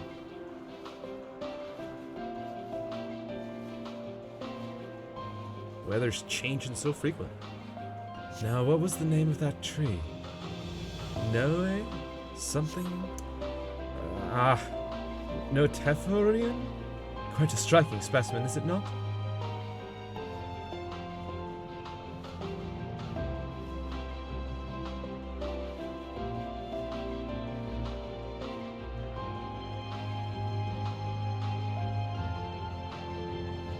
Brace yourself for the landing. I wouldn't want you tumbling off at the last moment. Yeah.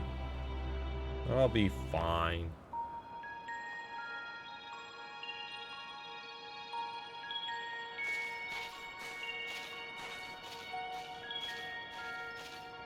Quite a small place, lacking even the most basic equipment. Well, it's just some plants. That's what it's here for. The present may yield no clues, but we may yet try perusing the past. Have you done this before? Yes. But only through other people's... So you cannot control the power freely. Worry not. I shall assist you. Come and stand before me.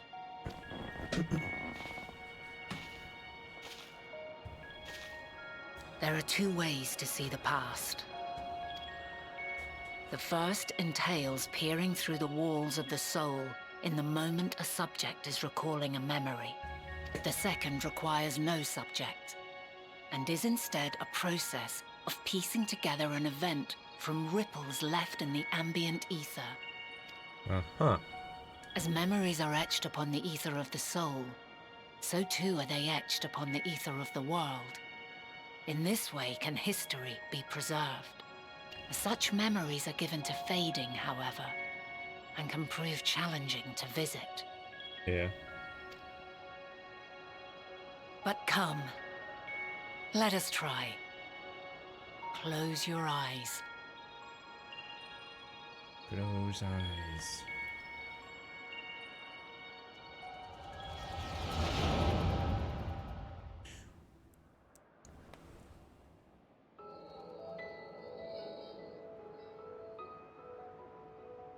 All units fully functional and proceeding on course towards their respective stars. Estimated time to completion of survey is 108 cycles. End of status report. Severing connection with shared consciousness. Shared consciousness, huh? Did you hear that, Hermes? All is well.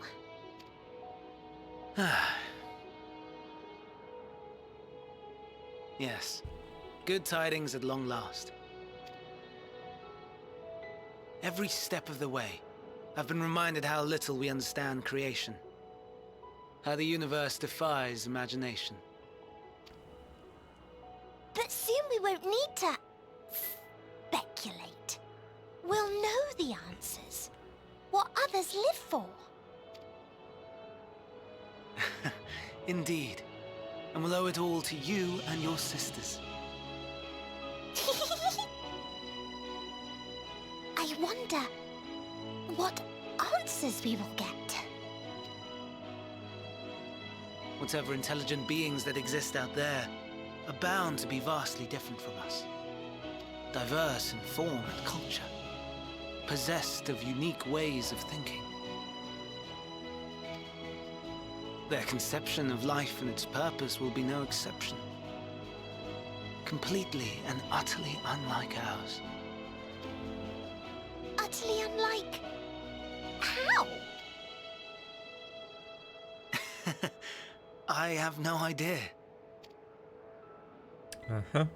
Yet whatever answers we receive, I will not dismiss them out of hand. No. I will think earnestly on them all. And I will share them with our people, that together we may contemplate our own existence. Perhaps then our star will become a better place. Not only for man, but for all life. Meteion, as though I gave you wings to soar the heavens, I did not teach you how to walk the earth. So loath was I to bind another living being. In the course of your long journey, you will learn from those you meet, learn to walk and run and so much more. And when you return, older and wiser, we will have a celebration to mark your homecoming and coming of age both. Will there be apples? Covered in syrup? And how are you supposed to eat them? Rather than food, perhaps... a flower. Yes. Upon your return, I will gift you a beautiful flower.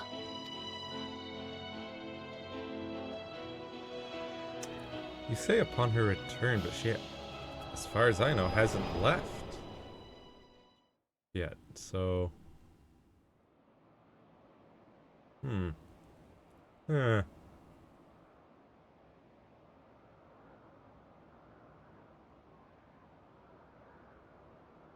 So, what is your opinion?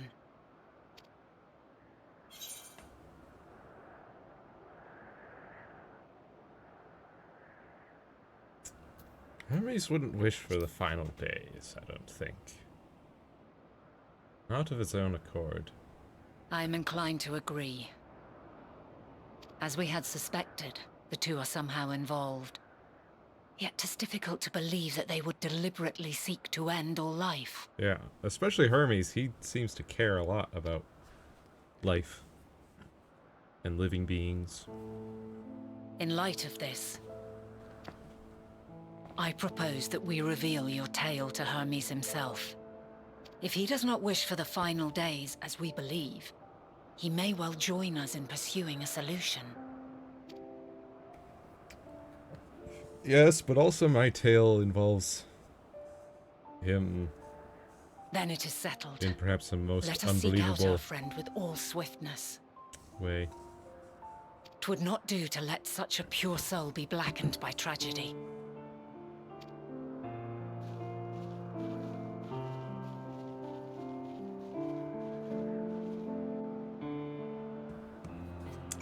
Well, There are any number of places where Hermes might be in Elpis.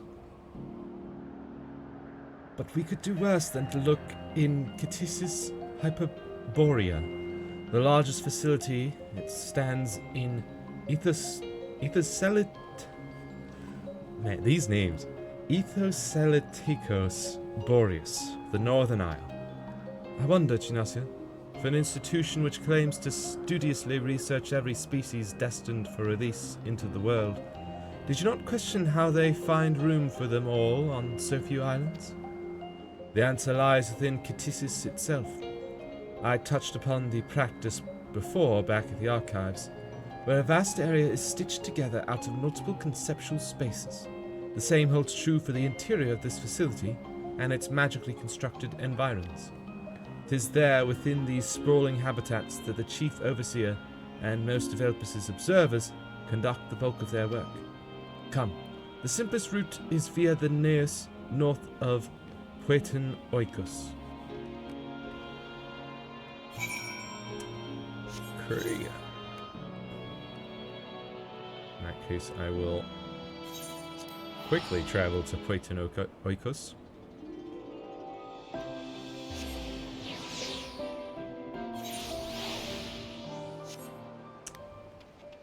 There are some Ether Current quests here. 2, which should be the last of the, yeah. Should be the last of them. Aside from the one we'll get from main story quest, I'm sure. Myra! You have a problem? Well, this is a pickle. Whatever am I to... Please, tell me you're here to deliver a message from Cleon. You are a familiar, yes? That's what people call me. A Zem's familiar? Oh, and I do like the name, Genosia. But if you belong to a Zem, then what has become of our visitor from Amaurut? He was meant to arrive some time ago. Our wildlife subjects are accustomed to the presence of long-term observers, but when someone from outside of Elpis comes to visit, the reactions can be somewhat unpredictable, and occasionally violent. Would you be so kind as to track down Cleon and see that no harm has befallen him? Visitors don't wear masks, so he should be easy to spot. And if you do happen to find him in the process of being mauled, you have my permission to terminate the offending subject. Safety first. Uh-huh. And there's one more to start.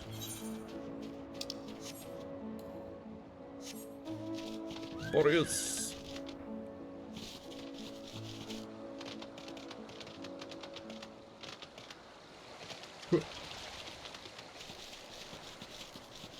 Academia student. You're a visitor too, aren't you? Perhaps you might be willing to help me then. Did you happen to see a blue-haired woman in the area? She wouldn't have been wearing a mask. I see. She and I are students of Academia Anida, and we had intended to spend our downtime visiting Elpis together. We were just on our way when she realized she forgot something back in Anagnorisis. So she ran back, and that was the last I saw of her. She can be a bit, how shall I put it, scatterbrained, so she may well have simply got lost on her way back. I would rather not search for her myself, for what if she comes back while I'm away? So if it isn't too much trouble, perhaps you would be so kind as to look for her? Like us, she won't be wearing a mask, and so should stand out a touch. You'll find her in the area of Pilomithis Notos, in all likelihood. If you do come across her, could you help her out a bit? See if she makes it back? Of course. Way over there.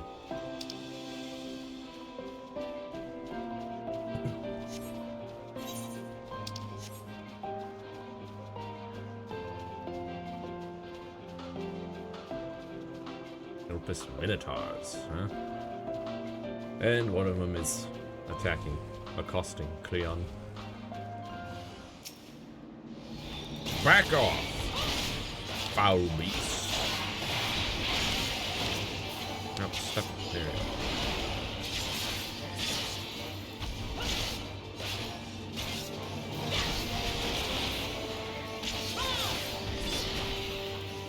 Fear not, Cleon.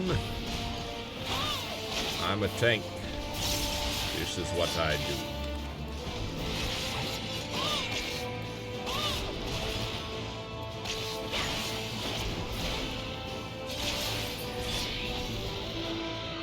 You're safe now. Thank you for taking the initiative. I wasn't sure about the etiquette of destroying a creature under observation. I'm Cleon, recently arrived from Amarut. I assume Myra sent you to fetch me. I see. Well, we had best not keep her waiting any longer. Fear not, I will avoid upsetting any more of the local inhabitants. Good. That one's done already. Let's take care of this one up here.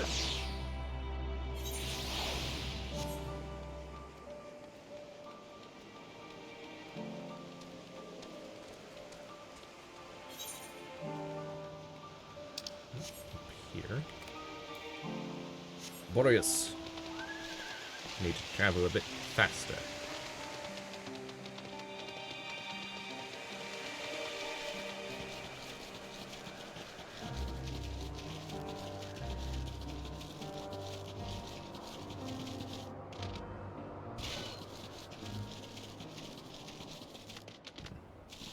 Now, where is this blue-haired student? Huh. There you are. Hello. Yes, can I help you? Oh, wait. Do you need directions somewhere? Not to be rude, but I beg of you, ask someone else. I happen to be lost myself. Actually, I'm here to find you. What was that? A woman asked you to come find me? That would be my friend, no doubt. How embarrassing. I had hoped to keep this hopelessly directionless side of myself under wraps. Feel terrible leaving her like that, but I'd clean forgotten a task from one of my professors. I rushed back to collect the item I was asked for, which I found, thankfully, but I got rather turned around when attempting to return. But don't worry about me. I'll be just fine on my own. Now, if I'm right, then following this road east will lead me to a teleporter, I think. I mean, I know!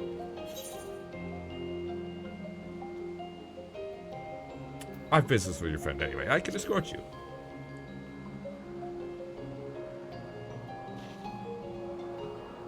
You mean it? Truly? Well, that is, I mean, if you're heading in that direction anyway, I don't see why I shouldn't tag along. Oh no, please, after you. If I'm able to get as far as the teleporter that connects to Poitonoikos, I should be able to make the remainder of the trip on my own. Now then, would you mind? She's now accompanying me. Yes. Let's go. It's this way, to the west, ma'am. To the west. You notice that Poitonoikos, the giant island, is to the west. You can see it from here. Not the largest island, but still bigger than this one. Looming.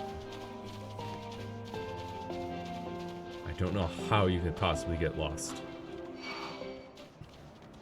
in such a place as this, which has such ginormous landmarks. Visible from all over.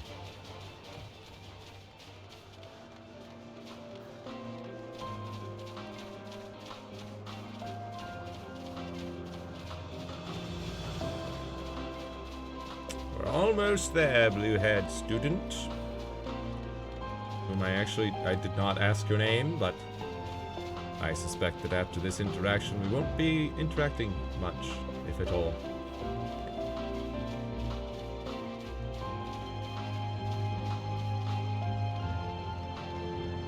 Still. Here we are.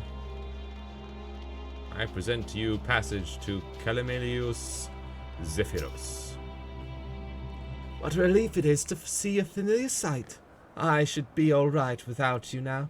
After all, it's just a straight shot from here to Poitonoikos.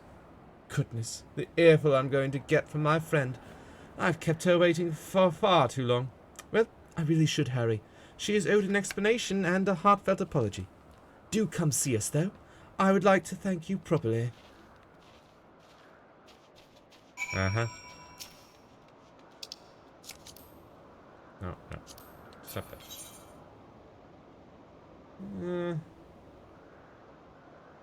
I'm just gonna teleport. That'll be faster.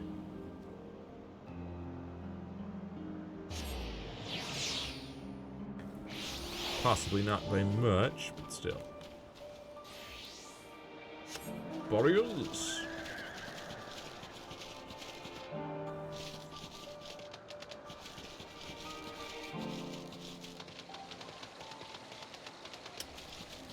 Hello there, Academia student.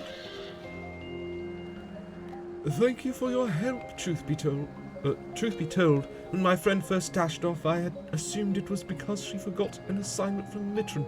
Lo and behold, I was right. We are studying at the Words of Mitron in Academia Anita, learning all we can about the engendering of aquatic life from the selfsame master.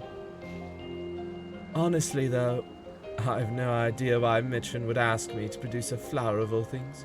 And one that's still undergoing testing in Elpis. It's very beautiful, yes, but what has it to do with ichthyology?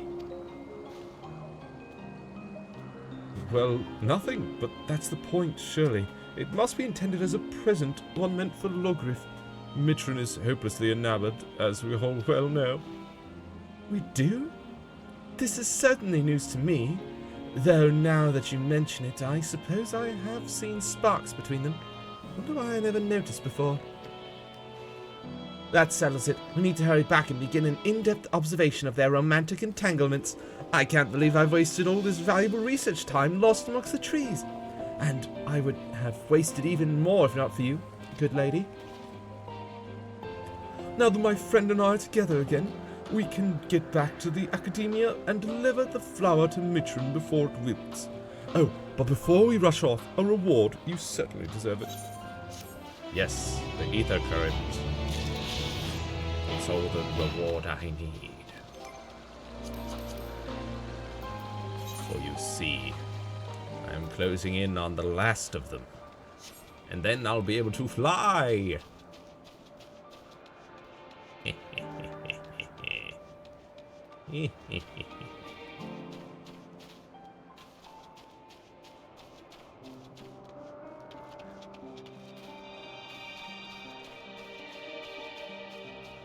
Forbearing visitor.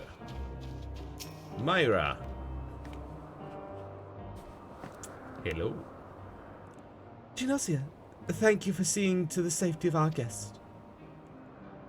Indeed, my hesitancy to act would have ended poorly had your messenger not been there to shield me.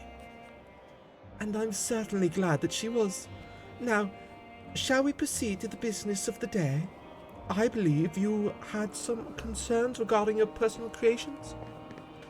Yes, as embarrassing as it is to admit, I was worried that the concepts I registered with the Bureau of the Architect may not be fit for release into the wild. Oh, you needn't feel embarrassed.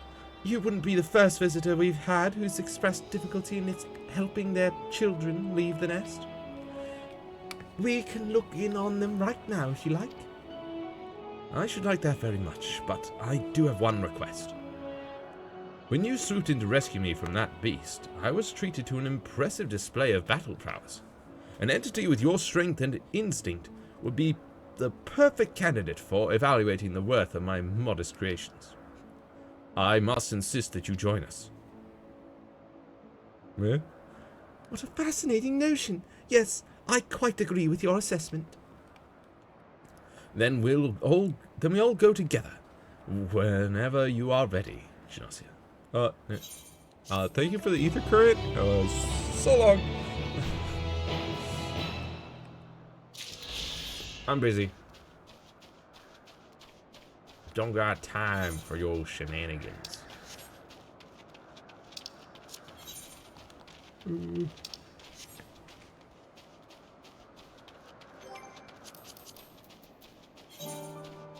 Yes, one more from quests and 3 more from exploration. Oh, look at them. They look lovely. Little elemental spirits.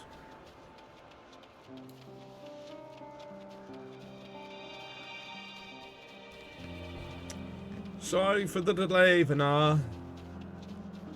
I had to deal with a couple small things. Yes, proceed. Zephyrnius to southernly Berenice. Ah, good. The Neus acknowledged you as my guest. You should now have the authority to use it as you wish. Yes. As for the way to Ctesis Hyperborea, we follow this path, then turn left at the crossroads.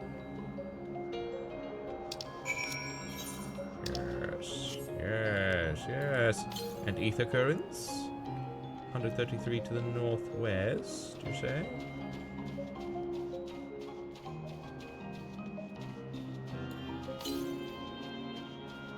It should be in use. There it is. There it is. On that ledge there.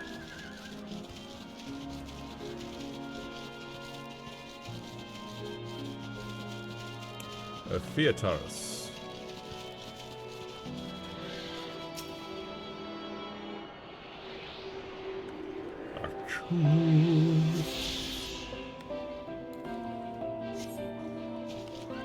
And the next one, 399 to the south. Seems a long ways.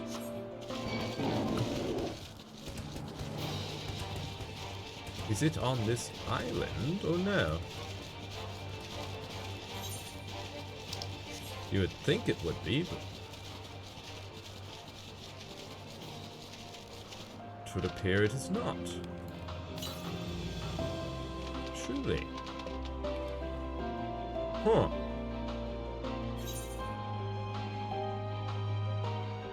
In that case, I suppose I should grab that one before I move on.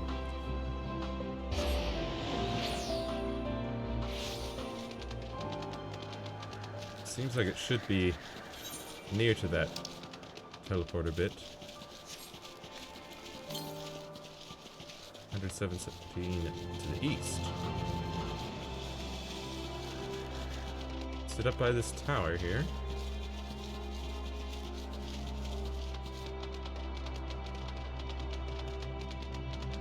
Yes. Aha.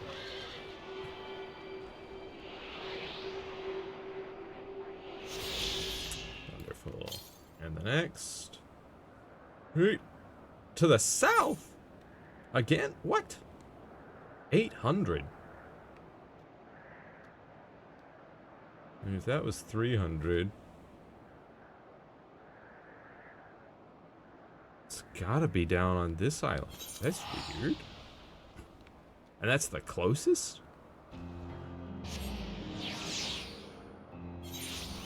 Hold on a minute. 482 to the east.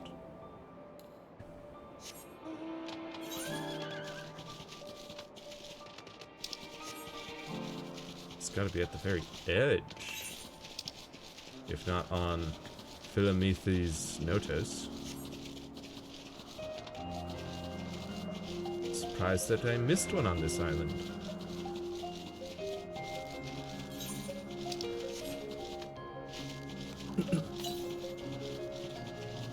Still another 285, so no, it must be on that Philomethes Notos.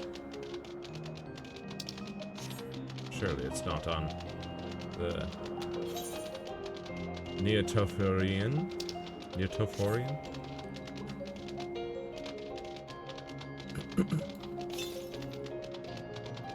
30 southeast.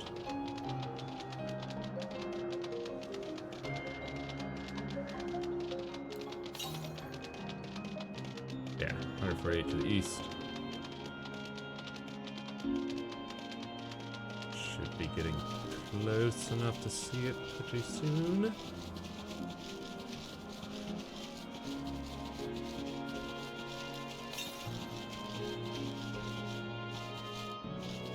Ah, there it is.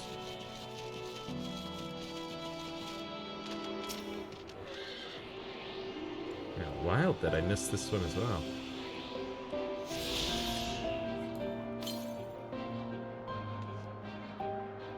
So is that it? Yes, that's all. Okay, nice. Now let's continue. The only one we need now is from quests. Main story quest. Then we'll be able to fly, although we will likely not receive it till the very final quest in this land, but still. At least we're all poised and ready. Get it. Get the ability to fly.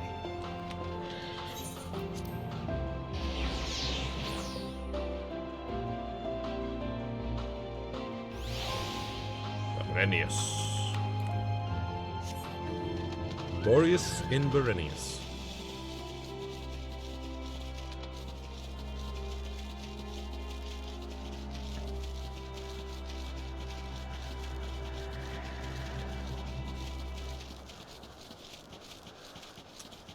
Quite the large structure over here. Vena?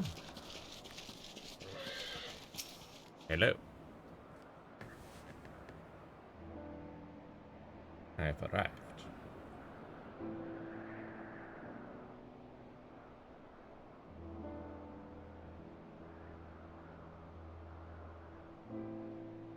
Here we are, the grandest research facility in Elpis. We should head inside and ask after Hermes' whereabouts.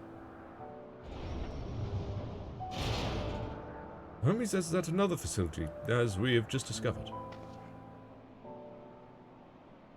I said, yes. Hermes is at another facility, as we had just discovered. Furthermore, we've confirmed that his studies into Dynamis, as well as his creation of Meteion, were entirely private pursuits. No one else we spoke with appeared to possess the chief's depth of knowledge on the subject, and neither did we hear any tales of stolen research. Which means that if Hermes himself harbors no desire to bring down an apocalypse, then he might be recruited to help prevent one. Or so saith the illustrious Emmett Selk.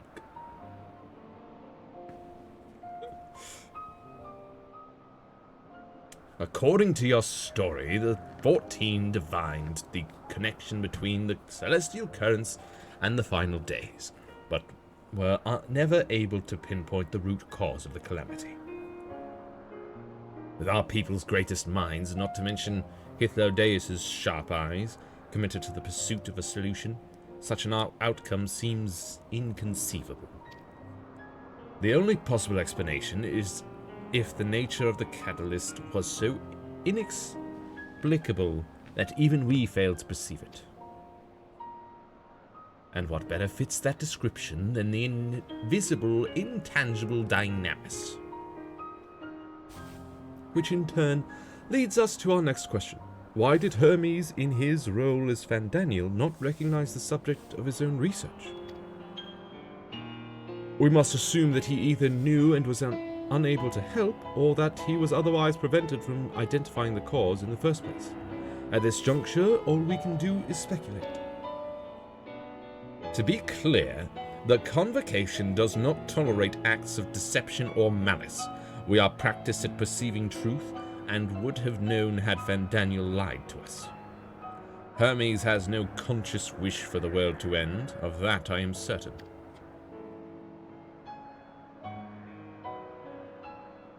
It seems there's more to the tale after all.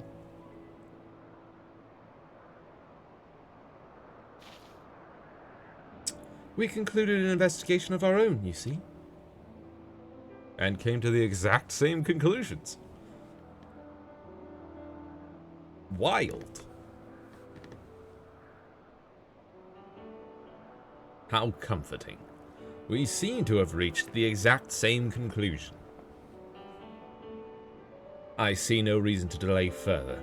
'Tis time we brought Hermes into the fold, as it were. Thank you for your understanding, Emmett Selk. Save your thanks. I did not say I believed your ridiculous story. But as Emmett Selk, I have a duty to examine any potential threat to our existence, no matter how ludicrous or personally offensive I may find it. A flower upon your return.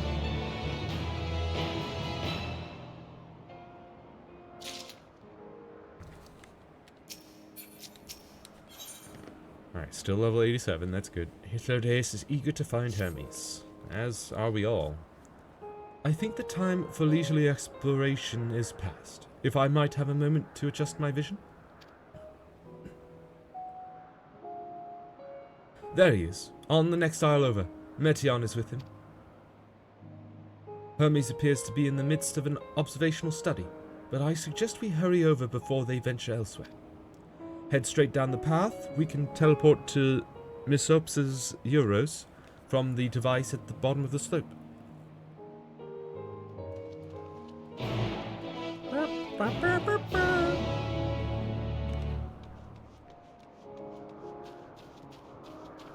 Indeed.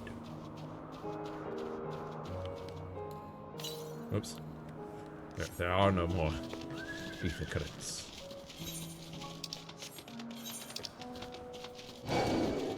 Oh, back off. Yeah, I'm surprised that I was missing a couple down here before.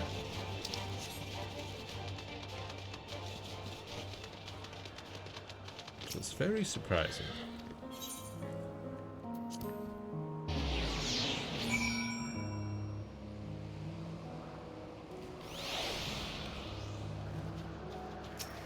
Hythlodaeus. They're close by, within the Hungering Gardens. That would be the circular enclosure you see just up ahead. Well then, Genossia, make yourself useful and bring Hermes out here to us. If I were to go, he would assume I was only there to press him on the Fandaniel matter. Of all of us present, you stand the best chance at convincing him to put aside his work for the moment. But the creations in there are not exactly... Then again, perhaps Genossia can handle them. She did survive a bout with Venar, after all. Off you go to find Hermes, but do be prepared to come to blows with the garden's denizens. Yeah. I can take a hit, or 5 or 10, or 100.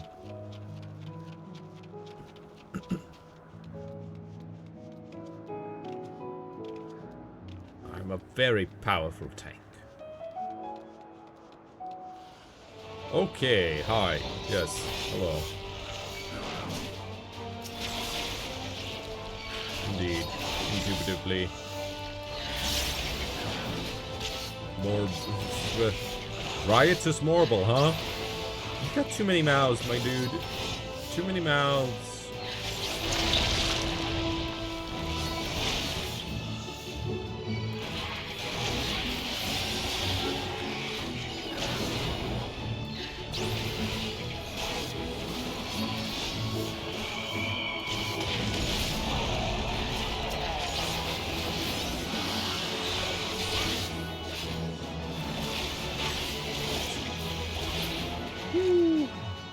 Okay. Continuing on. Oh. That was my friend Esteem disappearing.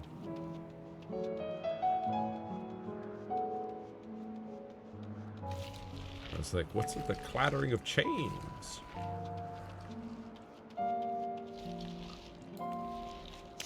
Warriors.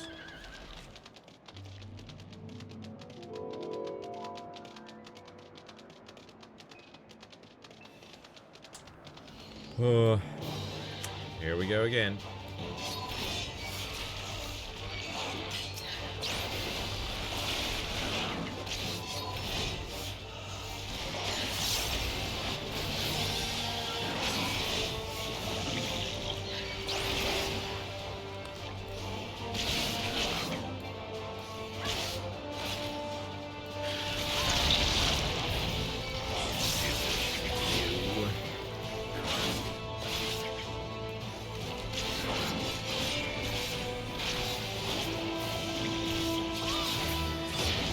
Riotous Medusa, and then the Riotous Warp.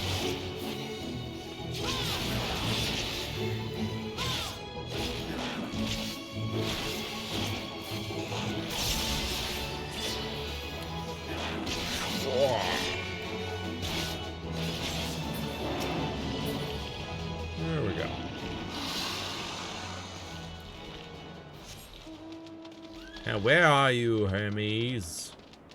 There you are. What are you two doing? No, no. Why would you... I'm looking at Hermes. Junosia, what are you doing here? I thought you were keeping Hythodeus and Emmett Selk company. An important matter, and unrelated to my decision on Van Daniel, you say? Then yes, I will come, as soon as my work here is finished. It will not be long, I promise, but you should really wait outside the garden with the others. This is no place for idle exploration.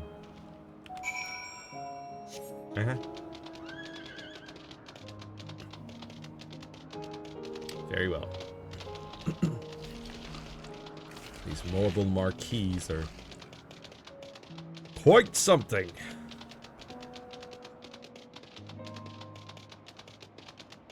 And the weather has changed again. Be a bit more green in this umbral wind. Supsis Euros.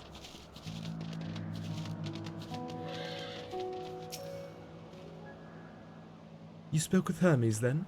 And were briefly entangled with the denizens of the Hungering Gardens as well, I see. Or should I say smell? Cannot speak for certain Convocation members, but I for one am impressed with your fortitude. Well done indeed. Now then, you've convinced Hermes to confer with us. Let us pray that things will soon take a turn for the better. As for as fascinating as it would be to meet the Emmett Selk who would recreate Amarut in the depths of the ocean, I think it best for all concerned if such tragic events never came to pass. Be it in our future or your past, assuming yours is not truly written in stone, naive hope that is. If this is a converging,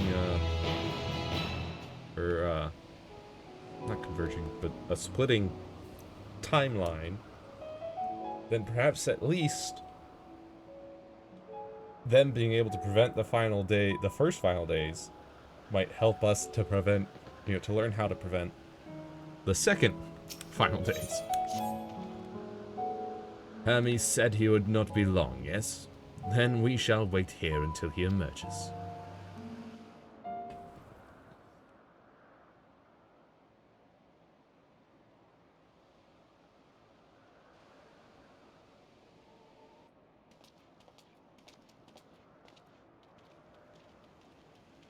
And here My he is. apologies for keeping you waiting. I understand there is a matter you wish to discuss. Aye. A matter of the utmost gravity.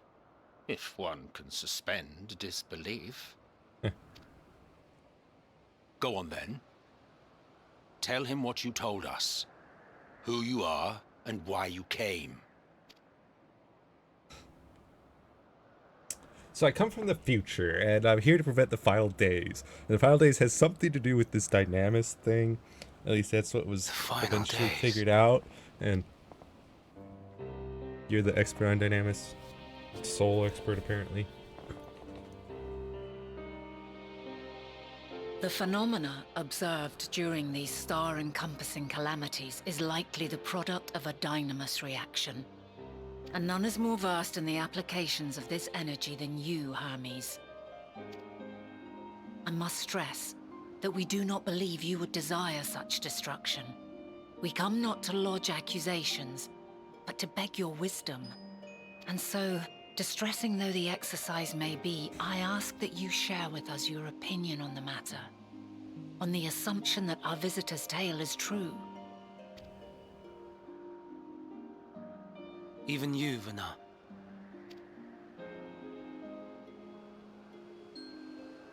What do you mean by even you? As you say, the phenomena observed in the two calamities may both be attributed to Dynamis. Dynamis. Of note is the difference in its effect. In the first final days, it warped creation magics. In the second, it warped the people themselves. The key variable, I suspect, is the etheric density of the men of each age. As you know, ether, in essence, negates dynamis. Harboring high concentrations of ether, we ancients cannot readily manipulate dynamis, nor be manipulated by it. Therefore, rather than ourselves, the calamity affected our magics. In contrast, having been sundered, the people of the future are composed of but a fraction of our ether. Thus are they susceptible to the influence of dynamis and its transformative potential.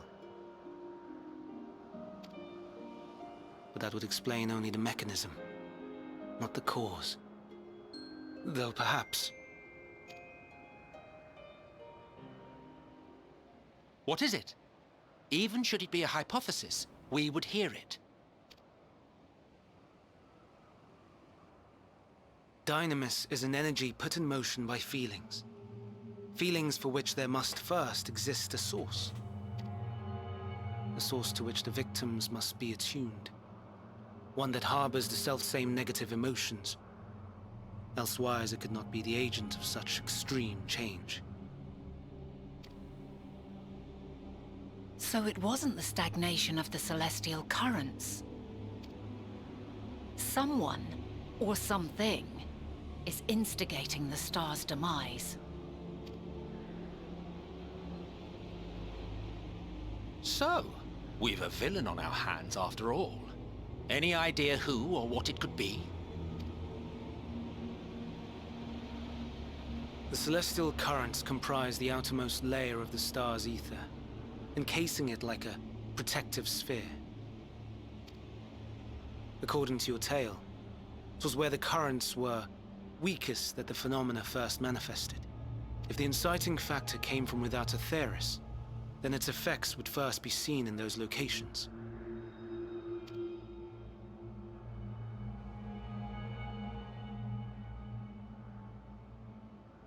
Greetings. Can you hear me?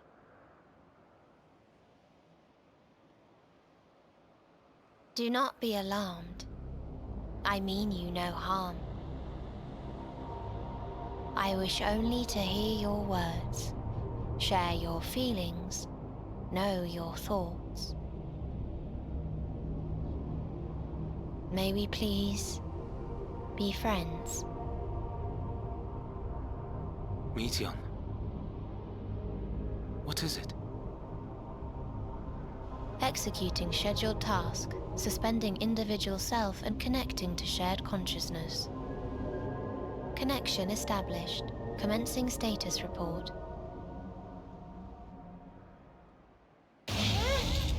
Good. It hurts, it hurts! It hurts! So hot, so cold, so sad. I don't understand. Make it stop. Please, make it stop. Steady, Meteion. Steady. So scared. So lonely. The pain. It's too much. Huh? Why? Why do we? They hurt. Hate. This is wrong. All wrong. She's gone? But how? She has altered her etheric density in order to blend in with her surroundings, an ability for avoiding confrontation. Most effective. Frustratingly so. I can't see her either. Not even a trace. Stay away. Please. This is wrong. My mistake. So please. Are you all right?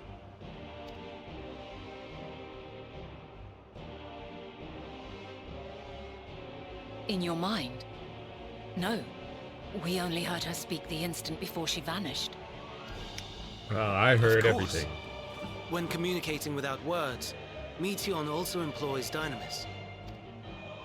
That would explain why you were able to hear her when we could not. Because you're too dense with ether. Then you are our best chance of finding her. Follow her voice and try to track her down. Uh-huh. Hindered though we may be, let us split up and search as well.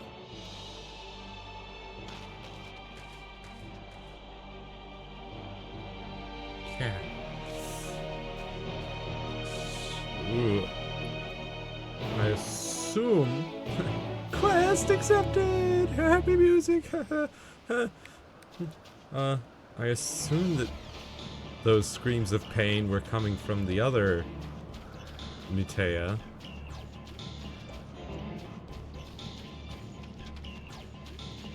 And sounds like they did not have fun times out amongst the stars.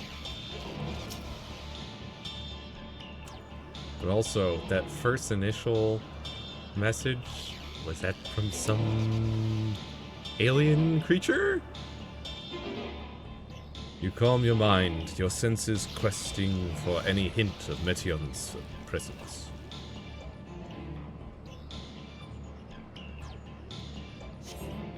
But you fail to hear her voice. She must be elsewhere.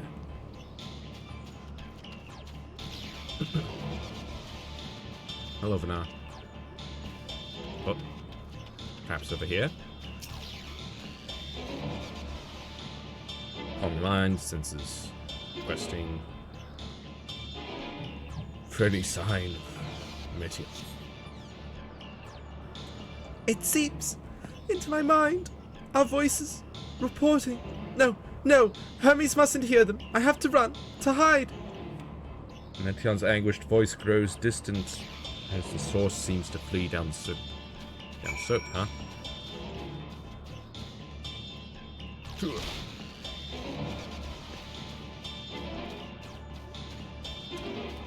Where did you go, Metion?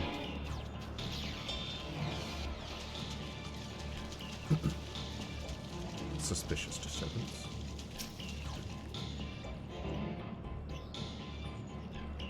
Listening. Strained to catch even the faintest whisper, but failed to hear Metion's voice. She must be elsewhere.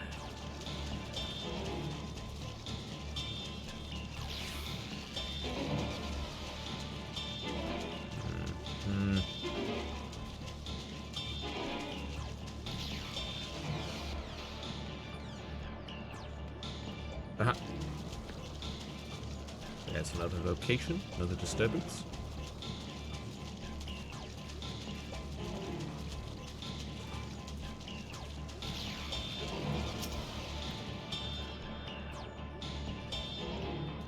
Listening.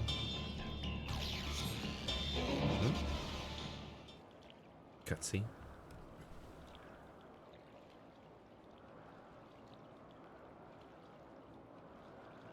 Greetings and salutations.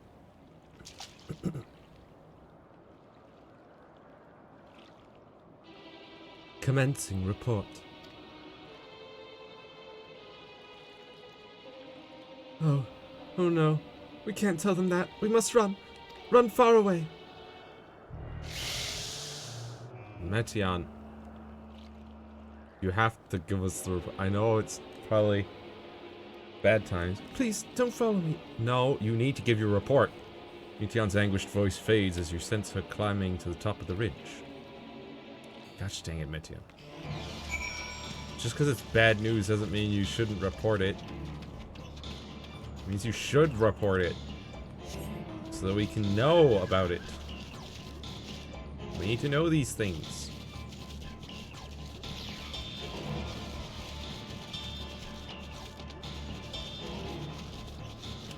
Just because it might make us sad in the moment doesn't mean we shouldn't know.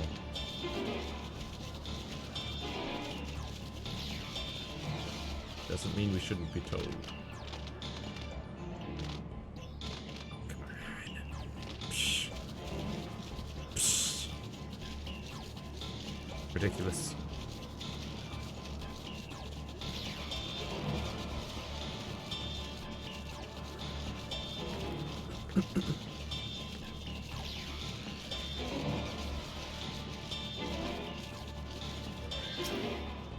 disturbance. Listening. Strain to catch even the faintest whisper. Fail to hear a voice.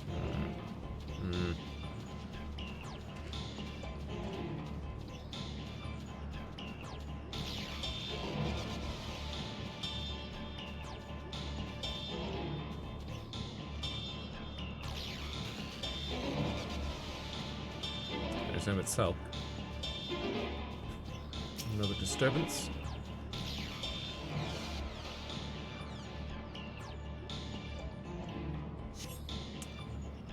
Fail to hear Michion's voice. She must be elsewhere.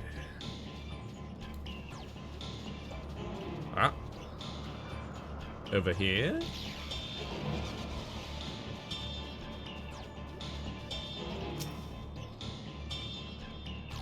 Listening? How? How did it come to this? Is this the reason we traveled to the stars? Why we sought out other life forms? Is this it? Is this the answer? No, it cannot be. It cannot be! Mition's anguished voice drifts away to the south.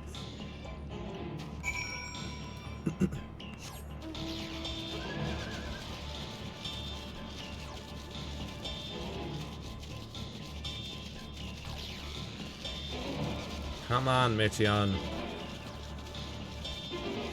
Clearly the other Metea met with some hostile force out there. But we need to know all about it.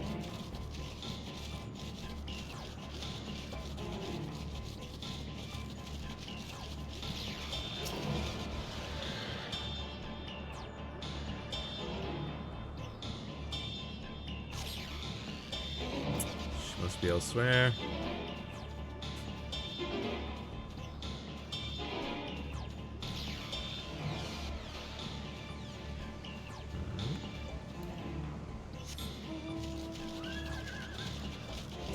Leaf.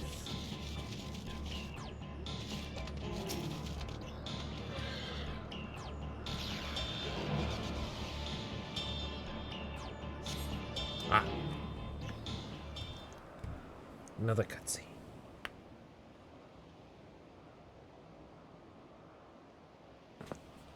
Compiling report for dissemination to Hermes and all peoples of Atheris.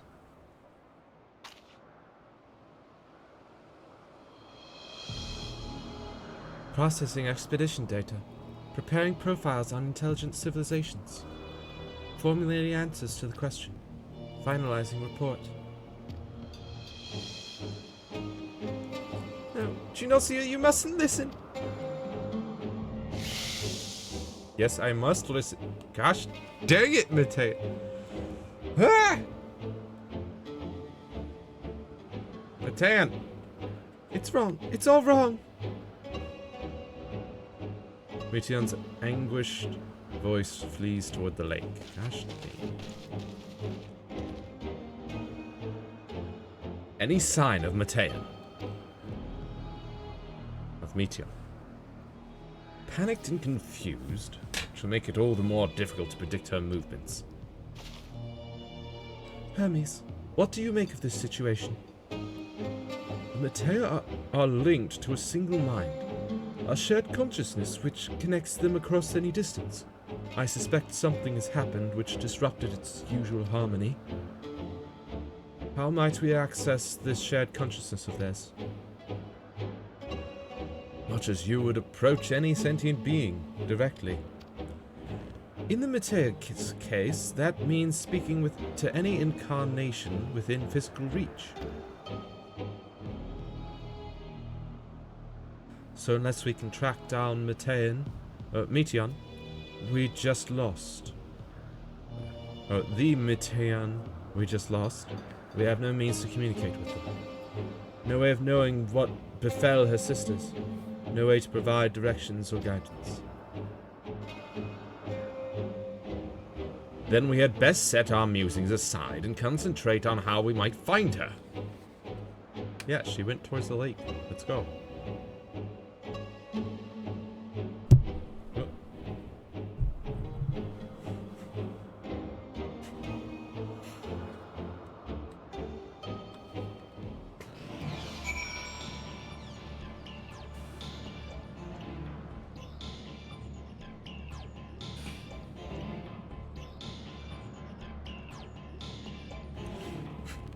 Hermes.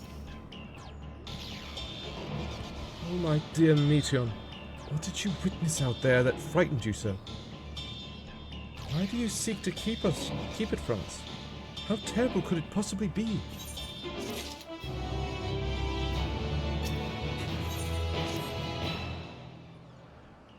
Correct me if I'm wrong, but Meteion renders herself invisible by matching her etheric density to that of her surroundings, does she not?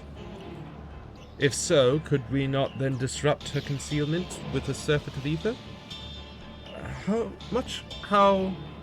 Emmett Selk solidified your presence when first we met you? Don't be absurd. We can hardly channel ether to a recipient whose whereabouts are hidden from me. Which is why we must all work together. Genossia will continue the search in the same manner as before, but this time with you in tow. Once she ascertains Meteion's likely location, you proceed to reveal our wayward familiar with a swift ethereal downpour. Very clever, and thankfully she has made herself easier to capture by fleeing towards Leave.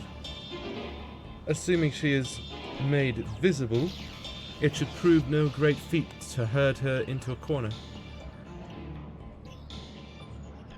Then we have our plan. Genossia and Emmett Selk will be our tracker and trapper, respectively, while we others predict and obstruct Meteion's avenues of escape. Emmett Selk and I will keep an eye on each other's ether to help coordinate our efforts. Let us be about it. Well, it seems we are partners for the time being. Let us return to where we last saw Meteion and pick up the trail from there. I'll keep myself in a state of preparedness, ready to rain down ether at a moment's notice. Meaning it falls to you to keep the way clear. It's now accompanying you. Yes, I know how accompaniment works. This is like the 20th time that I've done it.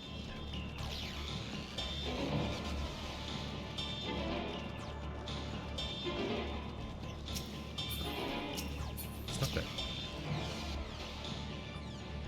Calm your mind and listen.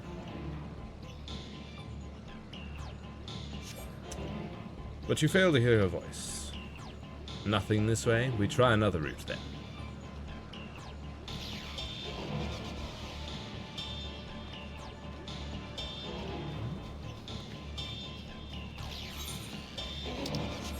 So it's somewhere else around here?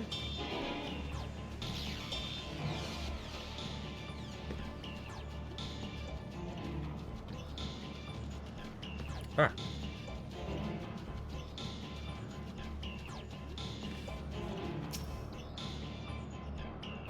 On your mind.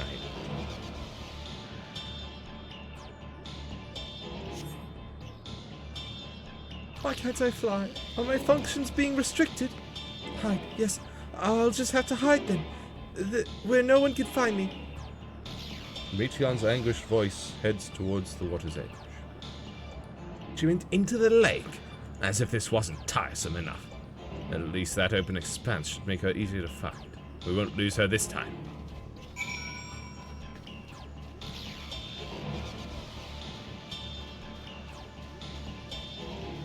And what might this conversation be about?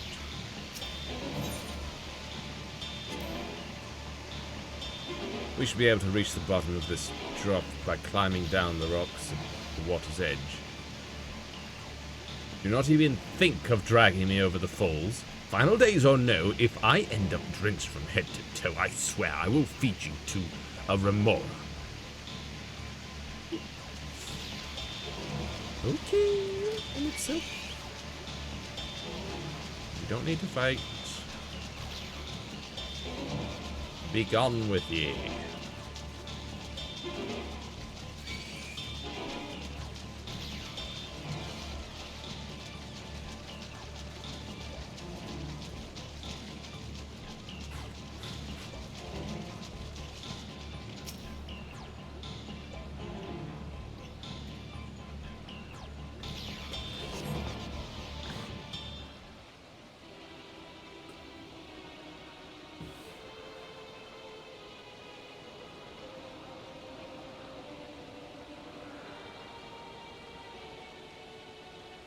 Not here.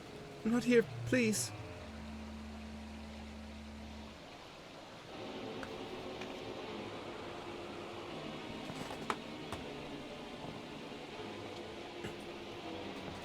By that rock, is she? Very well.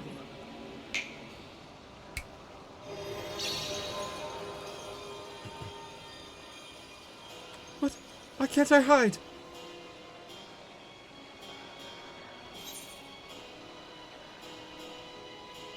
We will hear your report, good or bad, Meteion. Yongxia, what are you saying? Everything is so faint. I'm sorry. I'm not strong enough. Stay away, I'm begging you. Don't make me say it. It will break him, his poor, fragile heart.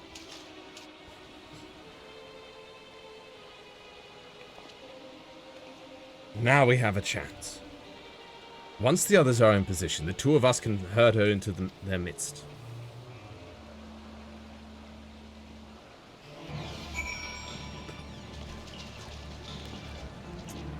Yes. Let's go. We sprint.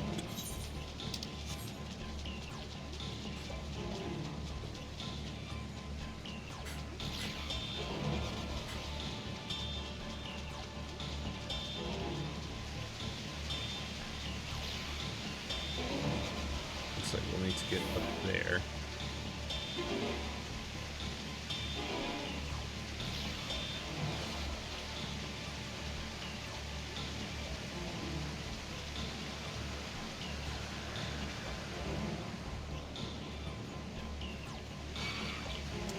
Stop it.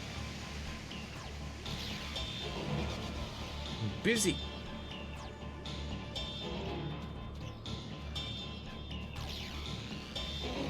Look, I'm too far away. You must go back to your normal location. Alright, Emmett. Is this Neos not in use? It seems to have been left to the mercy of the elements.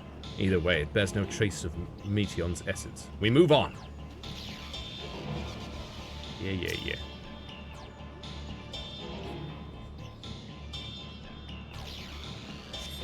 What about?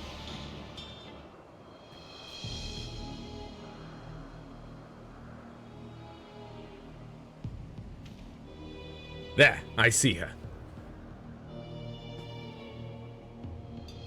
Indeed.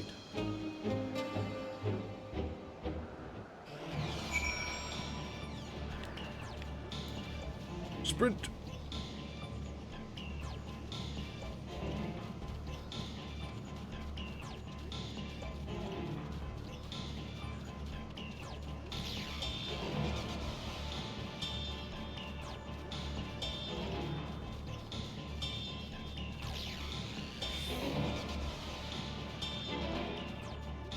Now, where'd you go? Huh? Back down to the lake?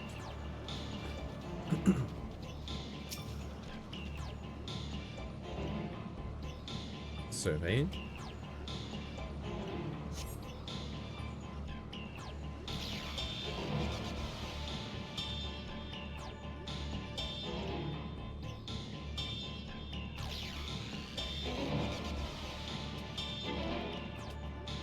Meteion.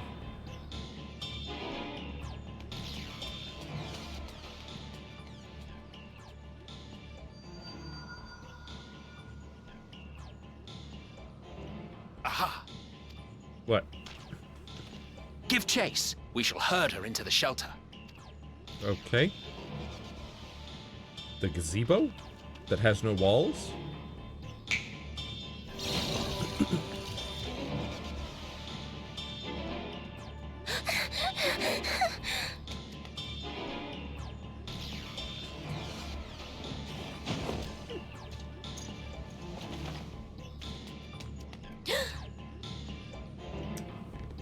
Meteion.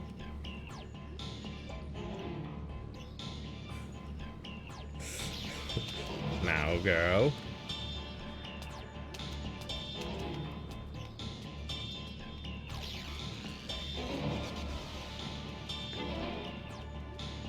And that's when the others show up.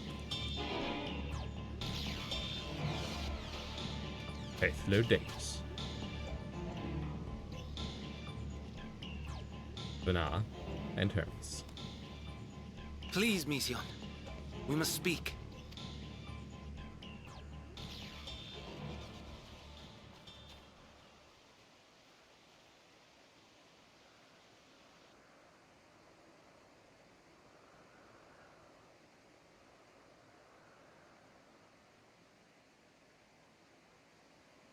I'm sorry, Hermes.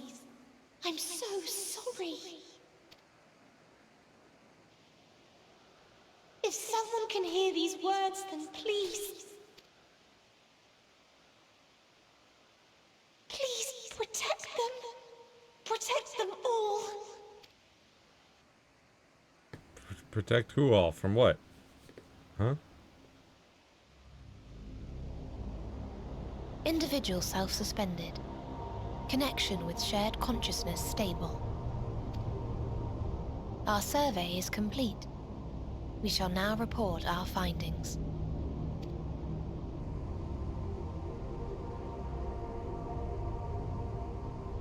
All units safely arrived at their respective destinations.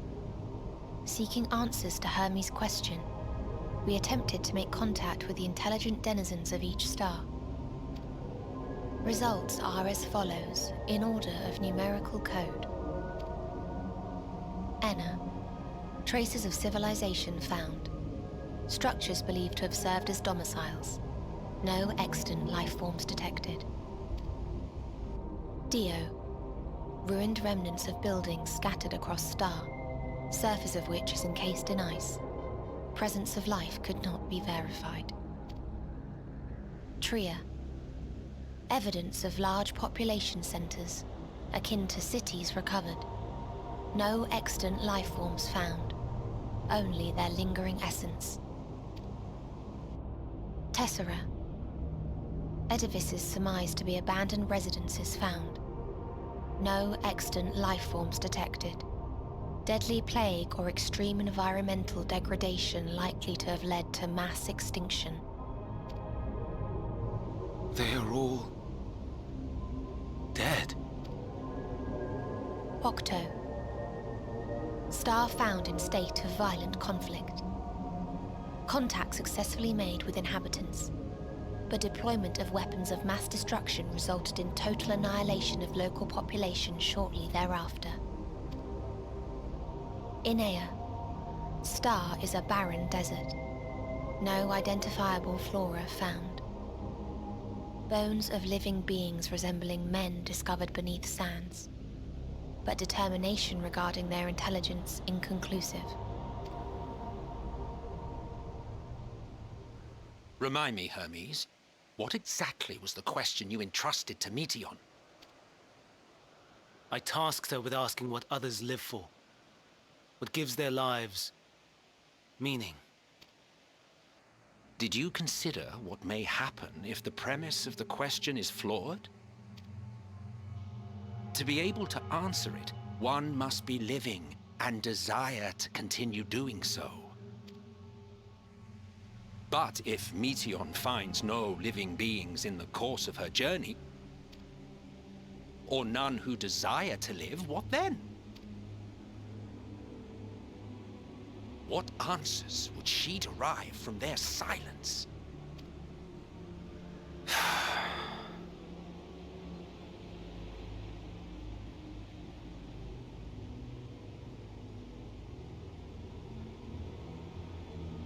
Meteion, enough!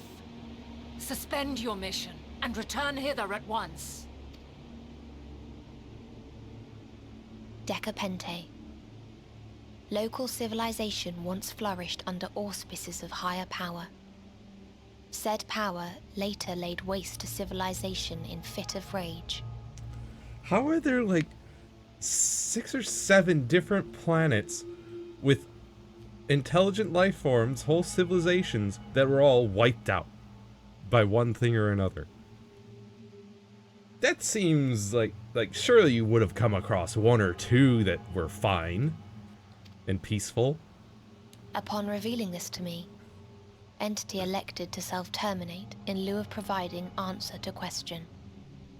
No other intelligent life forms found. Turning a deaf ear, are we? We are taking Meteion back to Amarot. As I understand, we will need her if we are to bring back all of her sisters. Yes.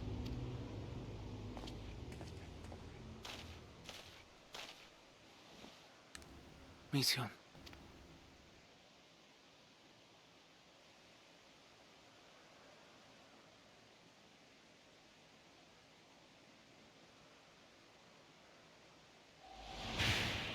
Eh.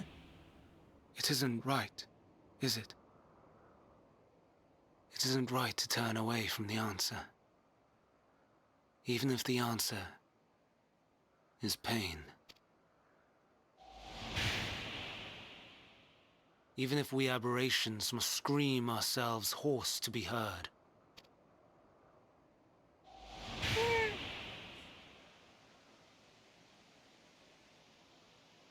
Why must this game flashbang me in every cutscene?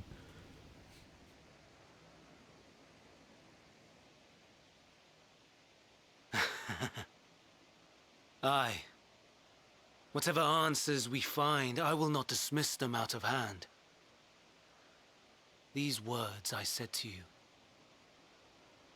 and I will hold myself to them.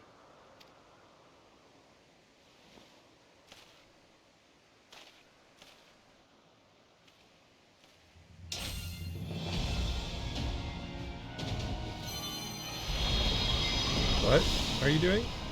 What? Hermes? What is the meaning of this? You cannot take Meteion. Not until she has finished her report.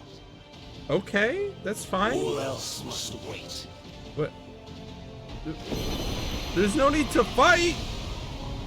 There's not exactly a rush for this. What? She can finish her report. What are you doing? What is going? What?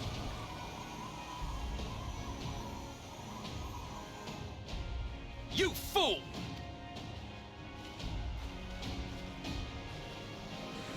What?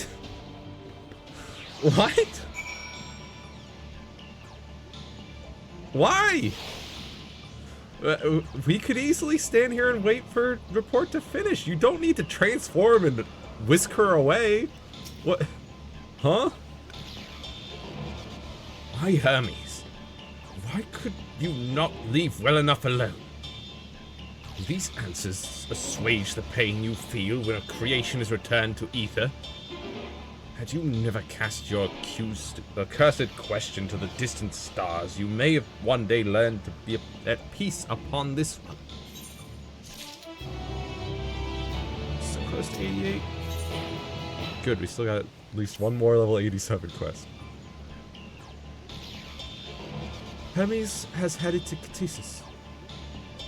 Considering the expansive dimensions of the place, even we may have a difficult time locating his ether. All I can say is that he entered from the rooftop and likely arrived at the uppermost point in the facility. So, do we pursue him? Of course we pursue him. No matter what Hermes might be thinking, Meteion is a potential threat that needs to be brought under our control. Potential threat? Wait, what? Huh? What? How is she a threat?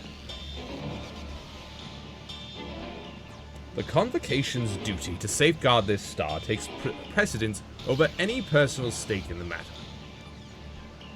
Venar? Geonosia? 'Tis clear we stand on a precipice, but we have yet to determine beyond a shadow of a doubt that Meteion's is the hand which tips us over the edge. Okay, so I guess Emmett is concerned that Meteion will come to the conclusion that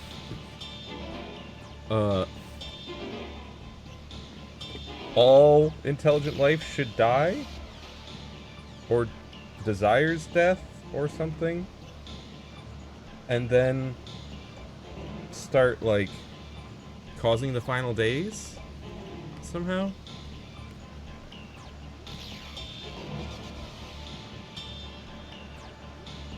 I don't know. Nevertheless, if we are to learn the truth of the final days, we must give chase. And even if neither Hermes nor Meteion is ultimately responsible, we cannot leave them to suffer this torment alone. Agreed on all accounts. To Catissus Hyperborea we go.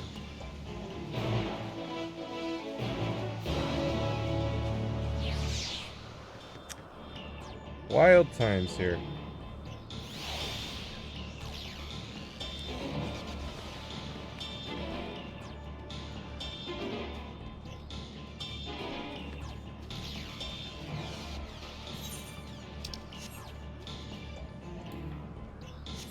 Glorious. We go to Catissus.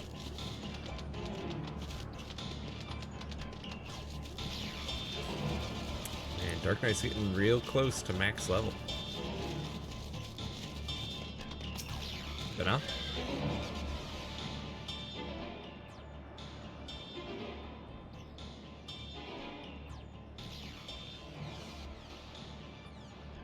What have we here?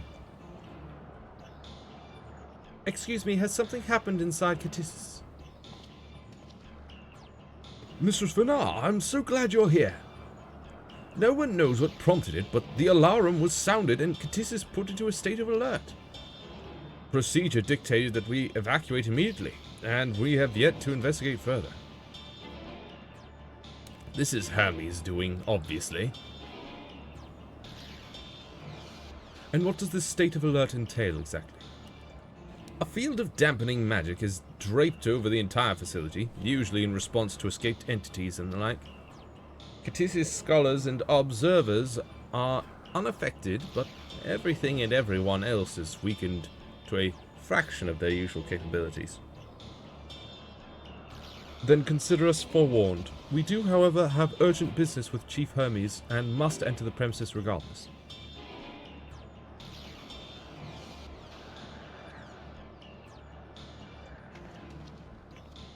That said, if Hermes is willing to enact such measures, I wonder what other obstacles he has seen fit to drop in our path. With that enfeebling spell in place, we're not like to be at our fighting best. And I was hardly an effective combatant to begin with. I've little to offer beyond my ethereal vision. Then you will put that talent of yours to good use.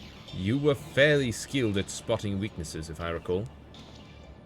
Fairly skilled? Now you've gone and raised everyone's expectations. You all need only make the most of your strengths, and I will fill in the gaps as required. I was once a Zem, after all. 'Twas my job to rise to the occasion, be that as defender, aggressor, or healer. So you can be any of the three that we need. I feel better about my lack of prowess already. And you, Emet-Selch, can impress us with your arcane majesty. You lob potent spells as easily as breathing, but can also channel that power in a protective manner if you so choose, yes? Well, yes, should the situation call for it. I could be a tank or a DPS, yes. Excellent. That should cover us on all fronts. Yeah. Your tale led us here, Geonosia. So 'tis only right that you lead us now. No matter what lies ahead, we will win through to Hermes and Meteion. And then we will face the future together.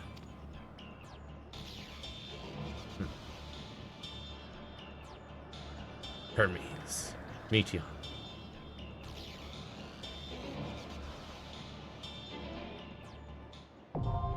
Catissus Hyperborea now accessible.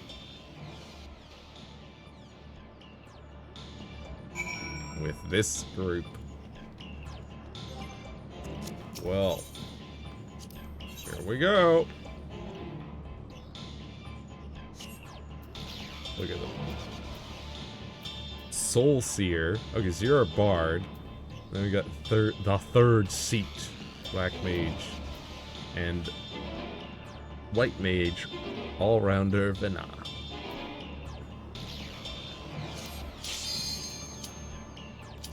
Then there's me. Was it the 14th seat? The seat of Azem? Light party. And put your faith in the light. Caduceus Hyperborea.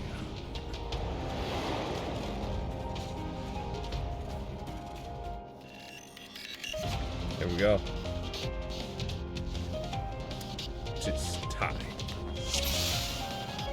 Duty commenced. Please, turn back, else I might be forced to.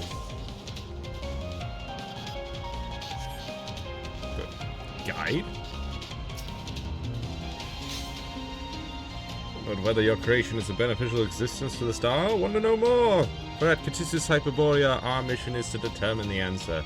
From temperate plains to tropical jungles, from smoldering volcanoes to frozen fields, we put creations to the proof in a wide range of meticulously recreated environments.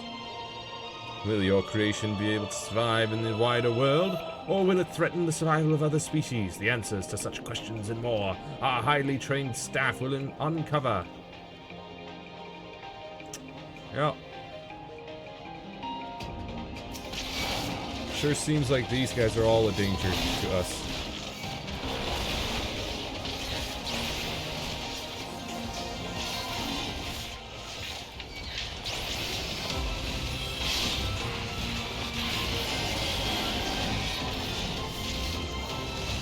I shall keep them all occupied.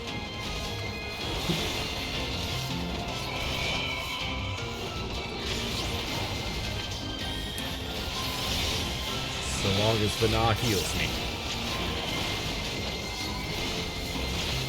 I'm not entirely useless.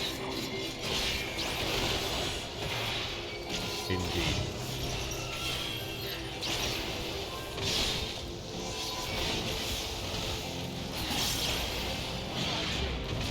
Have a taste. Have a taste.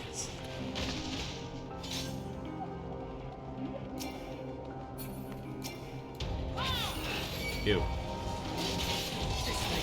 Hey, where do you think you're going?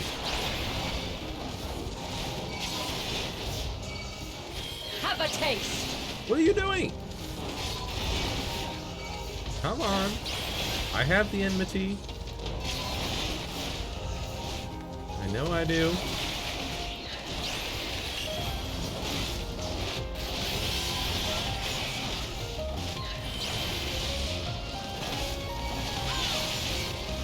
I'm not entirely useless. I know.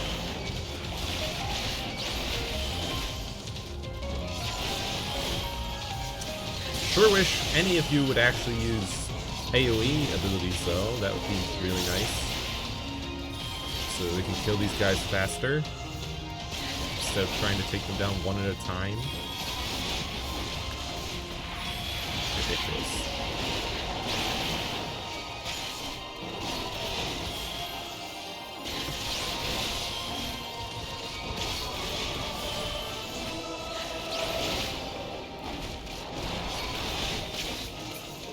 I see you opening. There we go. Finally took them all down. So what's Stone True Skin, or True Stone Skin. Blithfield flesh is absorbing damage for all of my friends, but not for me. I see how it is.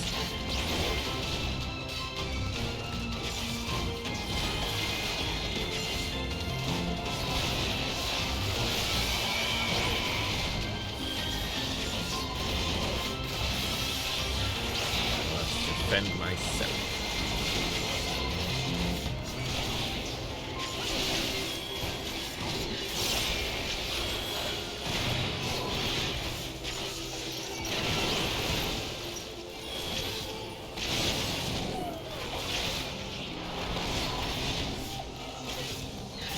Be gone!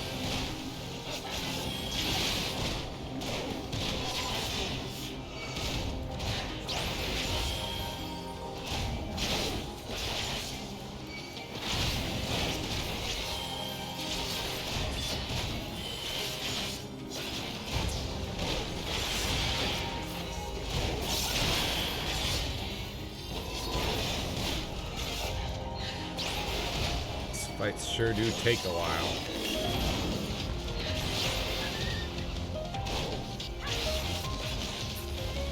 There.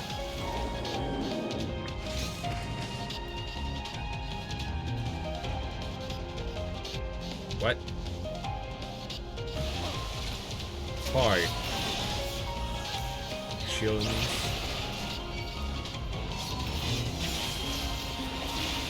Why did... Whatever.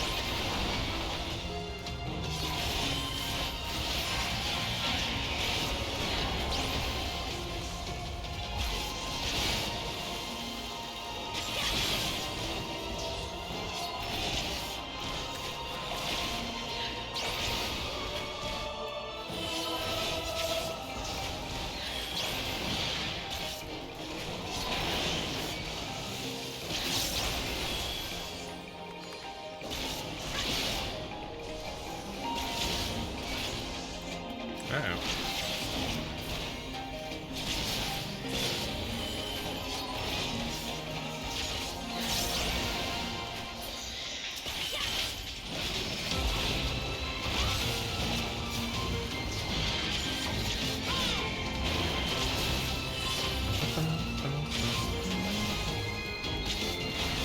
Why does this music sound so pleasant, hopeful? Oh, now you give me true Stone-Skin.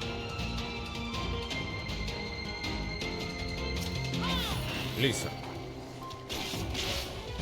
Like, we're charging here to try and help prevent the final days. Or at least that's our goal. Speak off! It's just da da da da da da da da da. I see you, Huh? Oh? Is it seriously trying to hide from us? Shame about the telltale footprints.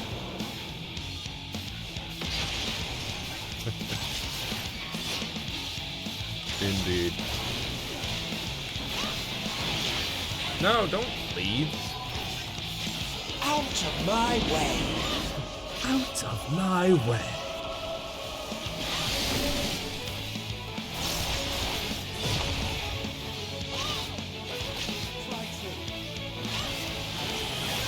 Out of my way! Oh, Emmett. So. I'm not entirely useless.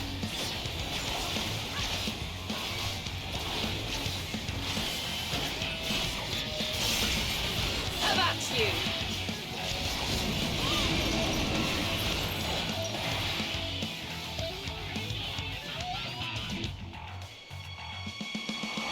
Don't be so easily confounded. Yes, indeed.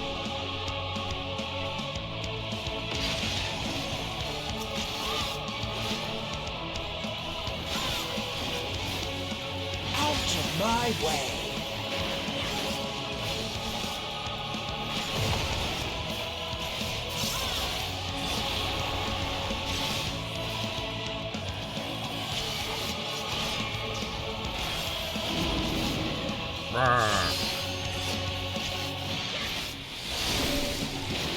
Mine is the ether! Uh-oh. Here you go. Mine is the ether!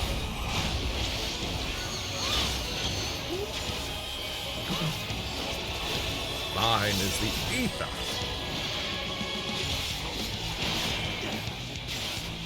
I see you opening.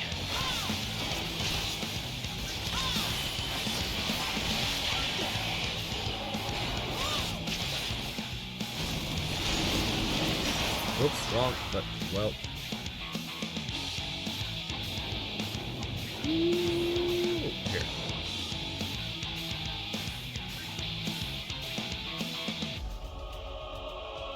I wanted to just use my Edge of Shadow, instead it used Living Death.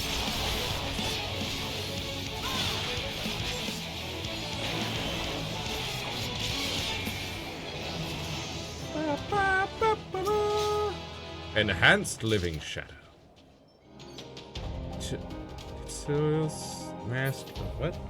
Kitsuyo's Theos Mask of Fending. Ooh, it's a Mask of Fending too.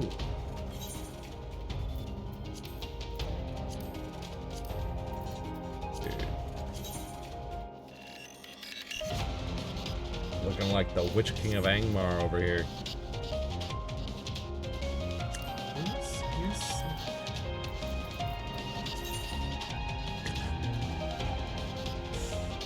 Look at that.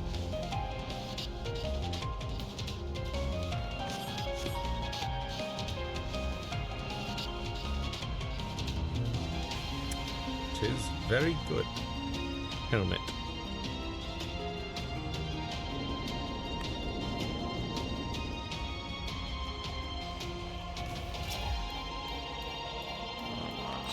Yeah, there we go. Everybody focus me. Come on, don't look at my friends. Not even for a second.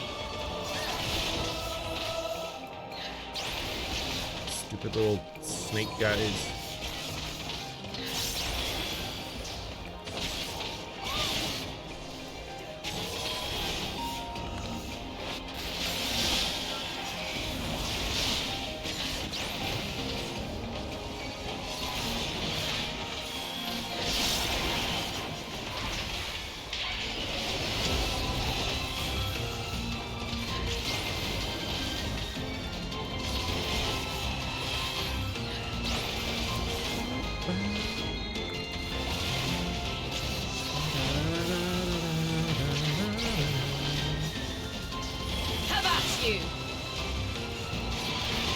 Feels like a mixture of Rainbow Road and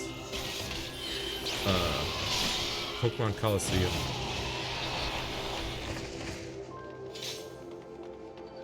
I'm warning you. Stay away. Sending your birds after us. Huh? Yeah, the Living Shadow.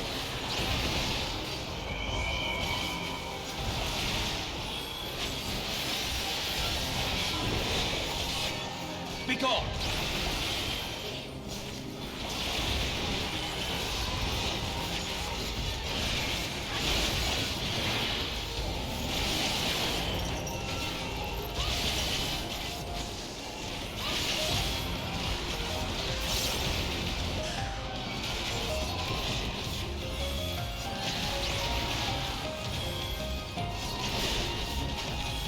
I see you opening. Boom. Stand firm. Stand firm.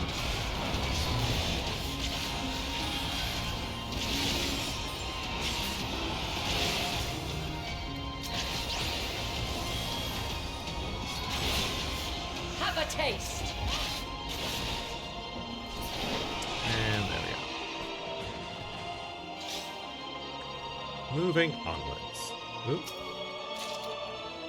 Ring of Aiming.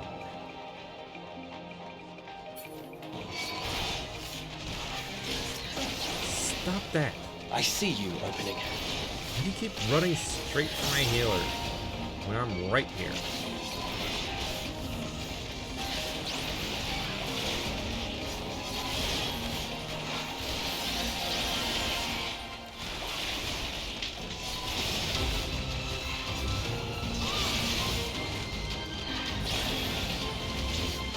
I see you opening.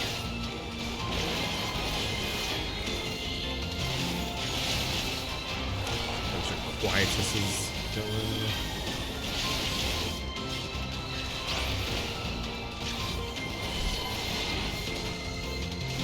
Prepare yourself.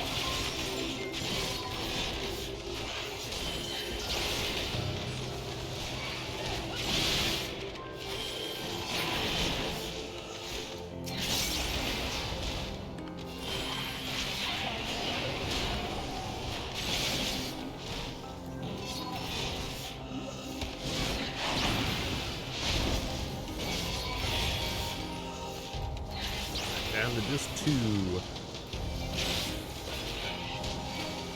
I'm not entirely useless. Oh, and he said. According to Mistress Lissa, her creation is based on a concept for a bipedal wolf, and indeed, it is impressively man-like in its gait. It is also highly intelligent, as is evidenced by its ability to employ tools, while the gleam in its eyes gives the impression that it comprehends our words. If this proves to be the case, it would be a shame that its throat isn't designed for speech. I must make mention of this in the next report. Yeah. Sounds pretty rough. Making it more human-like, but not able to speak.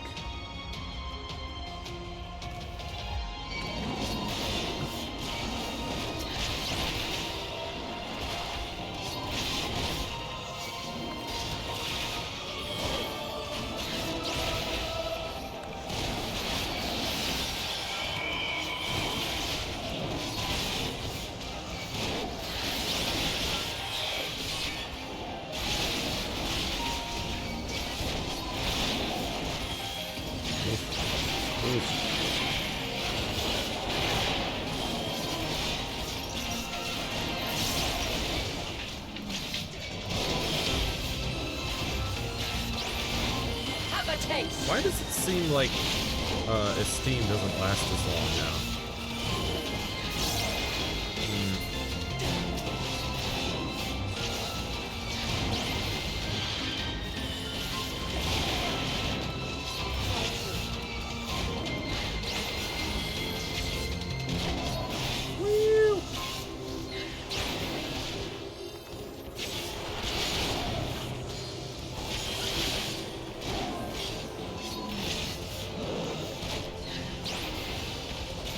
I see you opening. Have a taste. And onwards. Got a treasure. A choker offending.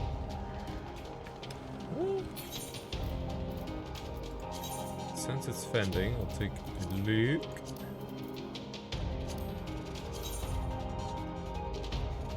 Slightly better. Though, it doesn't have tenacity. It has more determination and has crit hit to replace tenacity. The thing is, tenacity affects the amount of physical and magic damage dealt and received, as well as HP restored. The higher the value, the more damage dealt, the more HP restored, and the less damage taken. So tenacity's very good. Yeah. Since I'm a tank.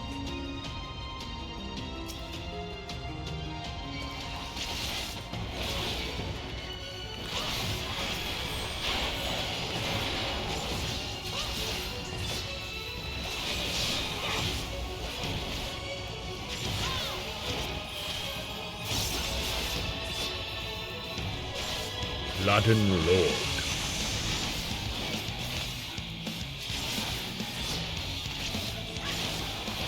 Or Laden Lord, perhaps? Yeah, he only lasts for 15 seconds. Out of my way! Not very long. Have a taste.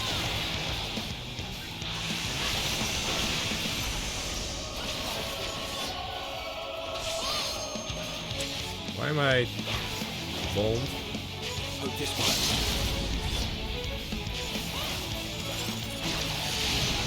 Okay, I'll stand with you guys. Out of my way! Out of my way!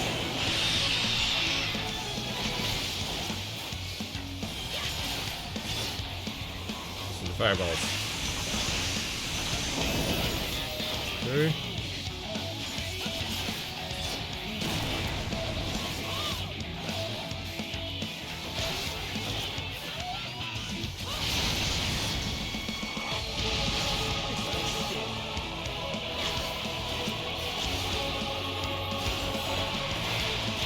I'm not entirely useless. Yes, yes.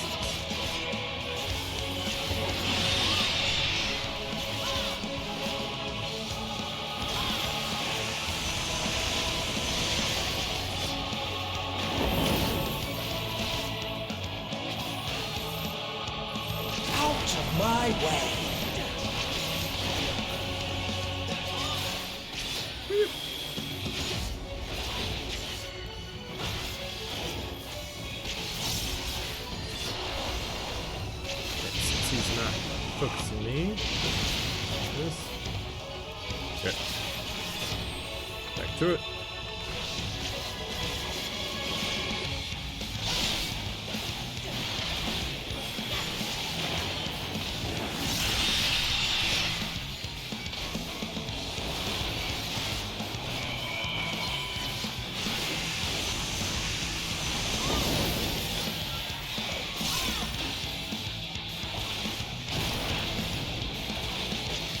Have a taste.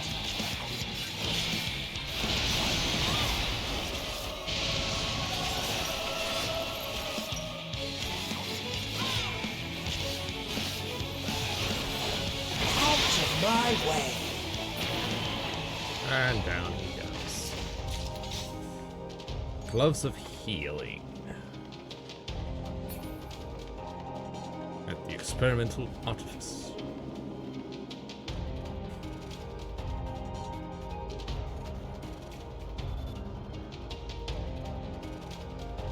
I cannot let you take Meteion. Not yet. I'm not here to take her.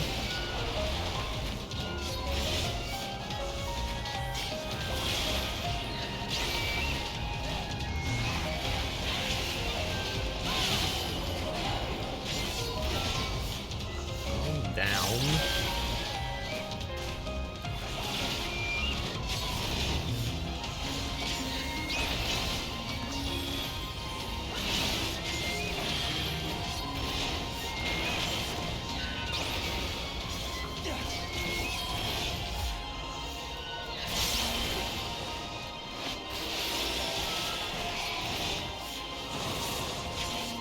I'm not entirely useless.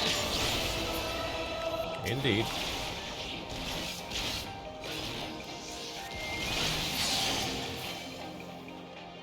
There we go. Woo!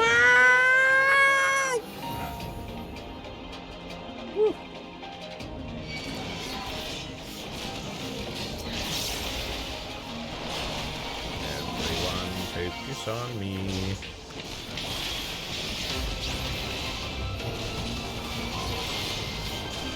What are you doing? Get over here.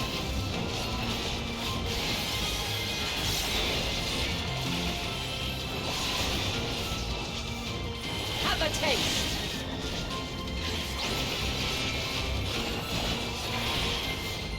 I'm not entirely useless.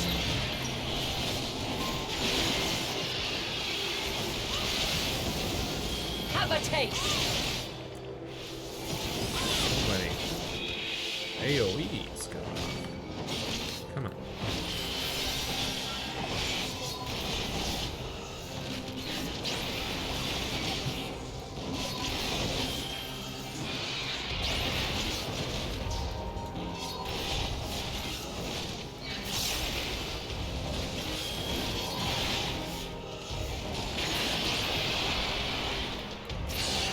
And there we go.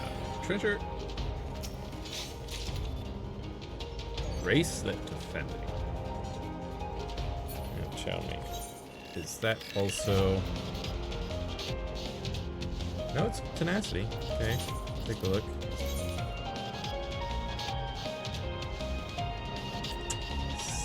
I like the skill speed. It's only one additional tenacity. Yeah, it's not... I don't think it's worth the loss of skill speed. For me. I must hear their answers before they're expunged from existence. Then you can! And that's fine!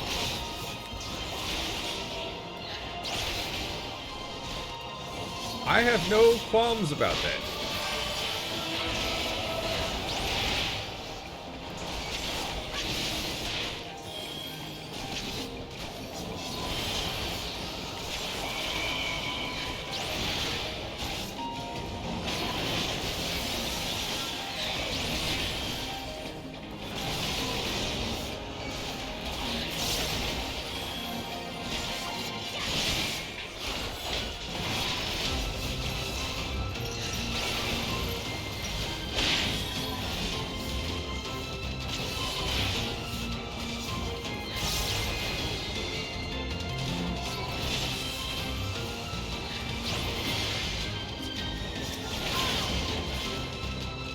Yeah, oh, hi.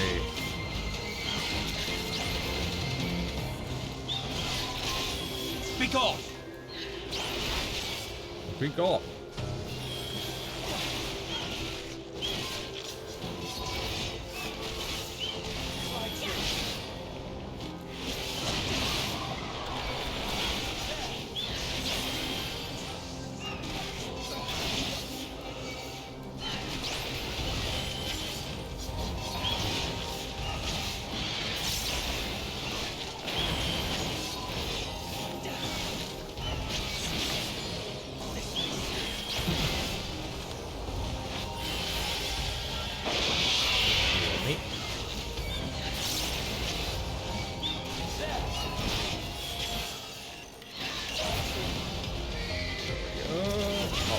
Wow, you still got a lot of health. Guys, come on. You gotta work on using AoEs. Out of my way! Man, this one's going out fast. Whew. Oh. The successful creation of migratory birds, which traveled between continents with the seasons, came as a breath of fresh air to the long stagnant realm of flying life forms. In the end, it was a relatively simple thing to grant creatures the ability to navigate by celestial bodies. But this method lacked the precision needed to guide them to the same location each time, as would be vital to their survival. The breakthrough came in the form of magnetic fields, the use of which was discovered by the incumbent Van Daniel during his tenure as chief overseer of Elpis. A truly inspired idea that has brought lasting benefits to the star.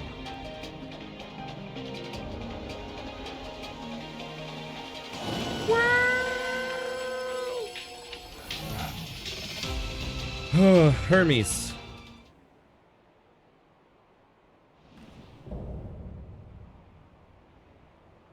Winged defiance. So, it comes to this. I've no wish to fight, but this time, I cannot yield. Though the world may think me a mad, desperate fool, I will hold fast to my conviction. Yeah.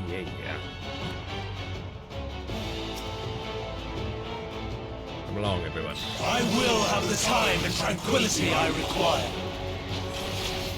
Bro, I don't care. Gust and gale, gather to me.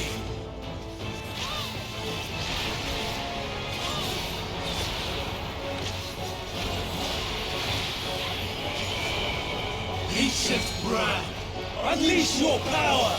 Have a taste.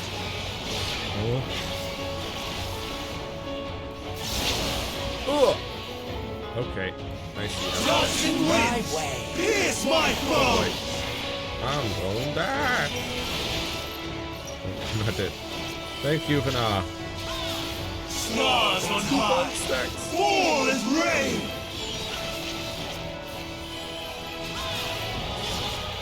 Boy.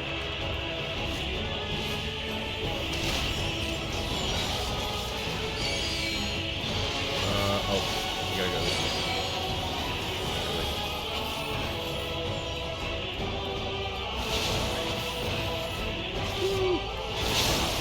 Oh! Okay. Didn't understand that one.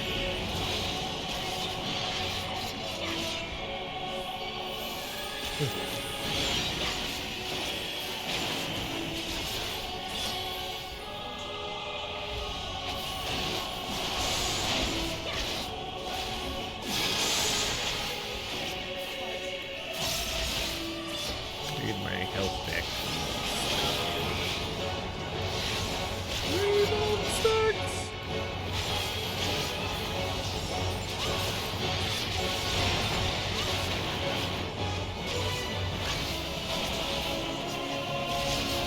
Streams of ether, surge as one. Here? Because I'm not entirely useless. Where are we going, guys?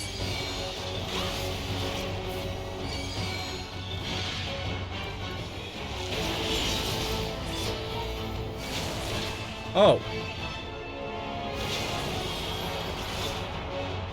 Crap. No! Not two bone sticks!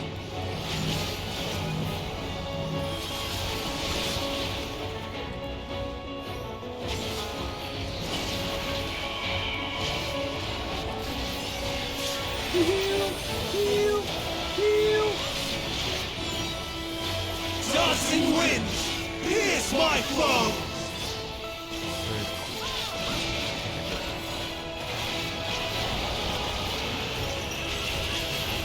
I'm not entirely useless.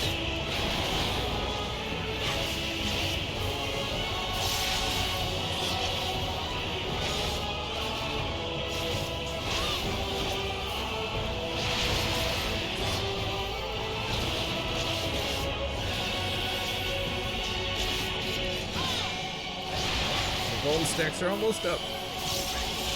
Out of my way!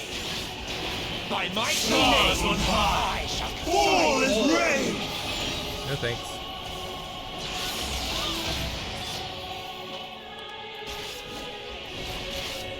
I'm not entirely useless. Even when transformed.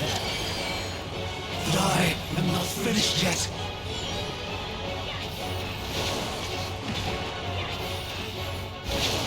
Got it that time. Oh!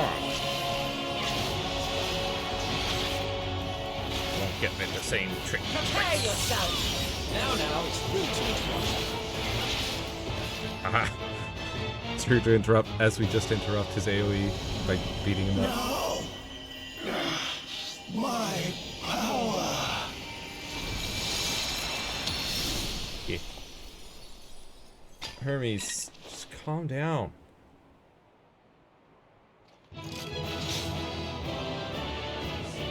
Duty complete.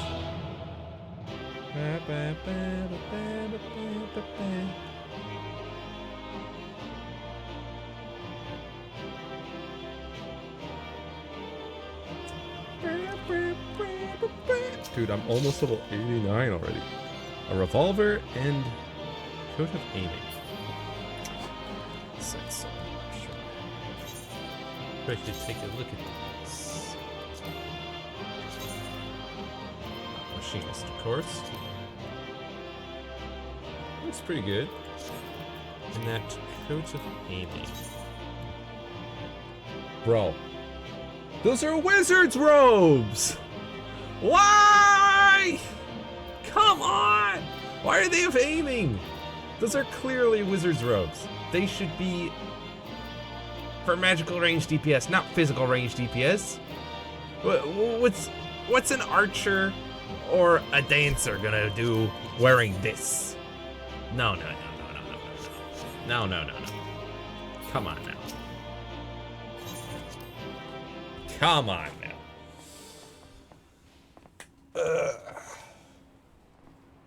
Sorry, Hermes. I don't know why you stormed off like this. It's over, Hermes. In the name of the Convocation, I hereby take Look, we Meteion can into let her custody. give out her full report. It's fine. And setting aside the matter of your nomination, you will come with us too. We require your knowledge to assess and resolve the situation.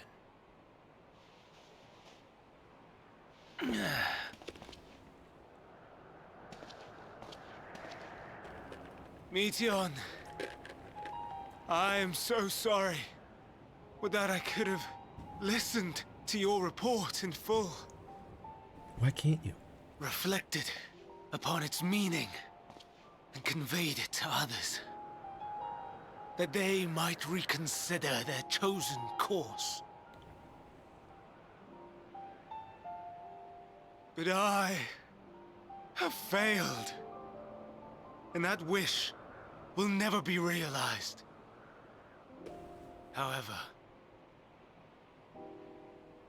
ere our fates become the province of others, I bid you tell me just one thing. Was there happiness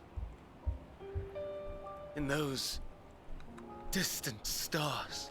Well, so far for like 5 or 6 of them, no. Was there a reason for living?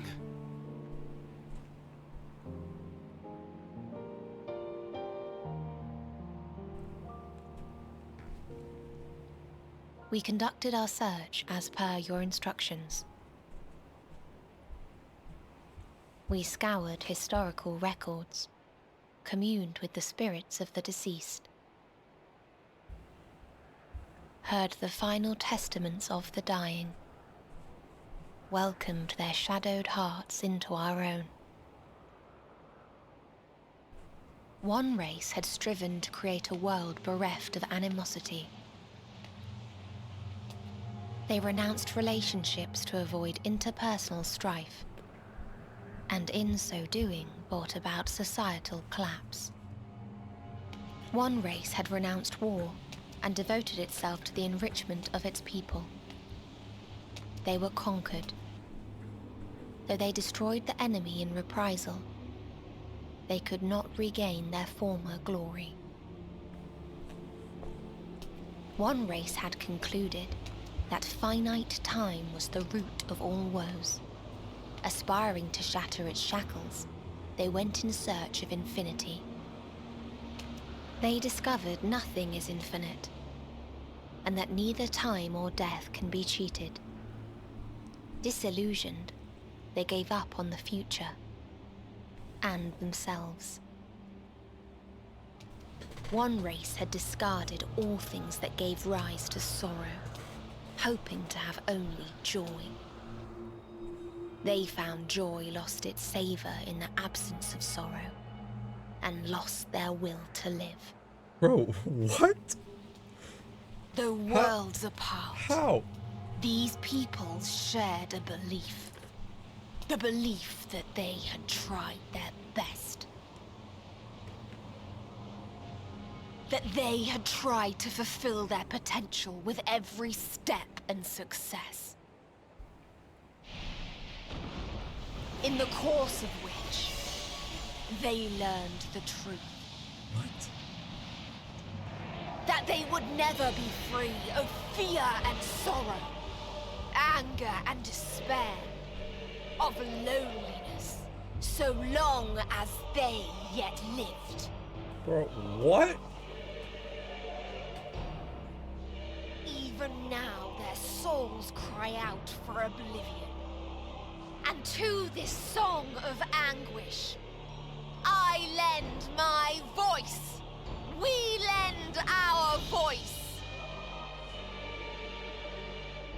Oh, beloved mankind, shimmering jewels of beautiful Atheris, rejoice, for we will free you from the cruel yoke of existence. There is no need to struggle in vain, for in nihility awaits salvation. You will know peace and serenity, and it will be beautiful. How did you not find even one planet that was at We will make our peace? nest at the edge Or of even the just like a universe. tentative peace? And there in the dark of dead worlds hoard sorrow and suffering.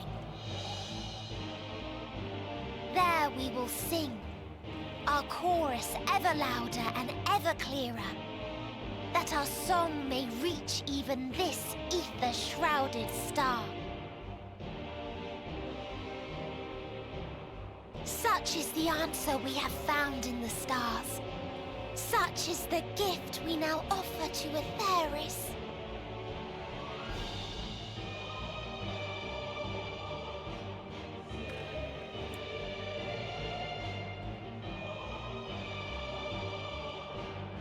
Who are you to decide our fate? To decree we live or die?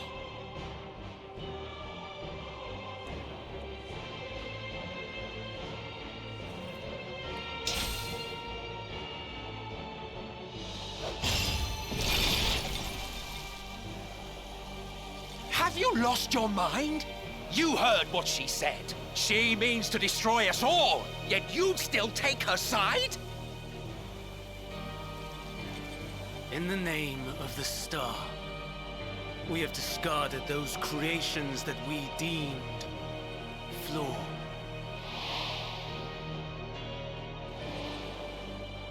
If we ourselves are flawed, does it not stand to reason that we too should be discarded? Oh my goodness, dude. That is sophistry, and you know it! Perhaps it is. Perhaps I am wrong. But who is to say that you are right? Literally everybody else, except you, apparently. What?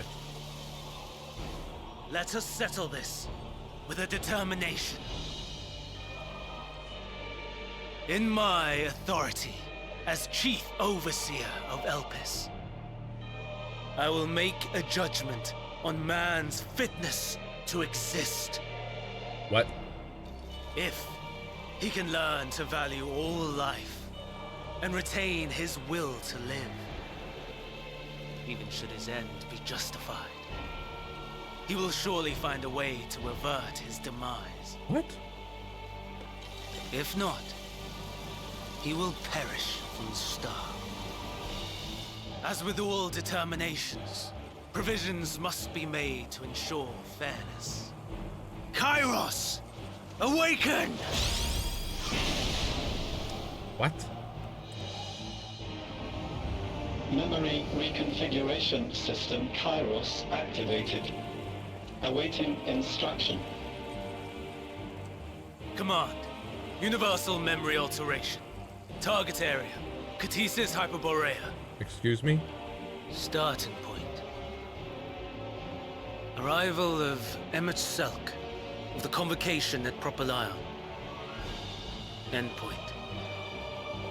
The present. Erase the memories of all events and replace with a vague recollection of the following. I was here, preparing to demonstrate the functionality of Kairos to Emmett Selk and Hythlodaeus. Meteion's shared consciousness became unstable. She and her sisters could not sustain their existence, and all dissipated with a burst. The resultant shockwave accidentally triggered Kairos, which erased several days of memories from all present. Execute. Bro, what? Command acknowledged. Initializing. 3 processes remaining to execution. Bravo. I dare say one would be hard-pressed to make it fairer. No, we have no... Everything that you told us. Everything that has happened. The fact we've even met.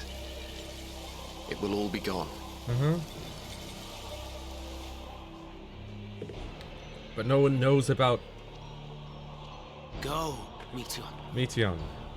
To the edge of the universe, where none can reach you. Hermes, won't you come with me? If you were to shed your flesh, I should be able to carry you.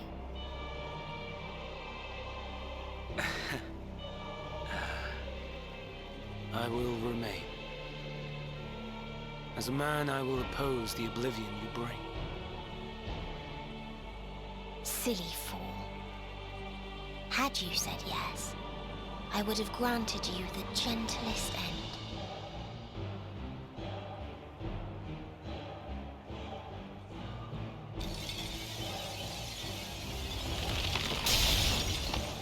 This ends here!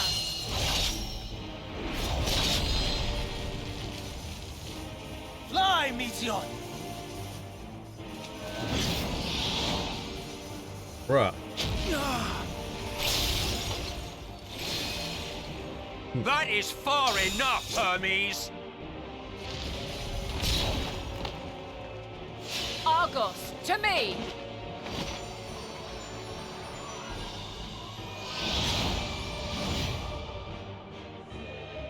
She do fly fast. First process complete. 2 remaining to execution of memory reconfiguration. As if we needed more pressure. No matter what, you cannot forget what happened today. For it is the key to saving your future. Your world. This fight is our fight. What comes after, our problem to contend with, not yours. No. Your own struggle awaits, and no one else can take your place.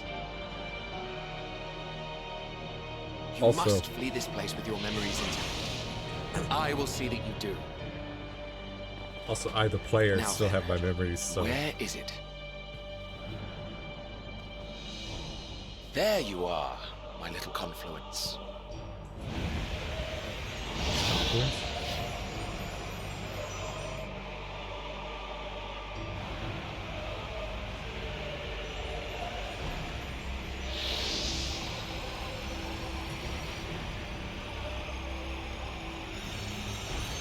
I would say that she has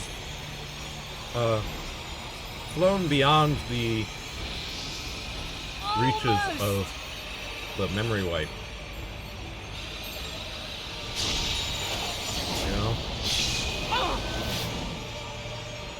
Excuse me? Very well, then. You may elude us this day, but not forever.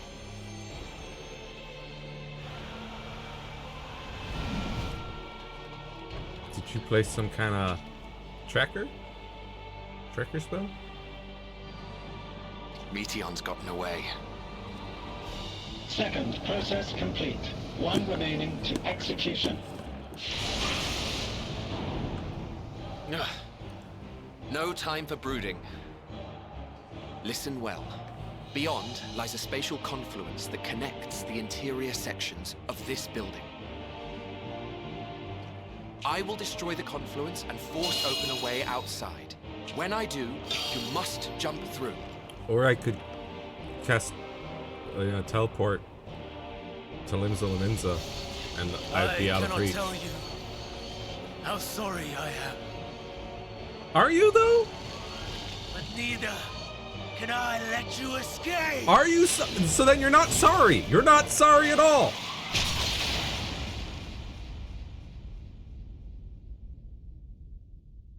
Honestly.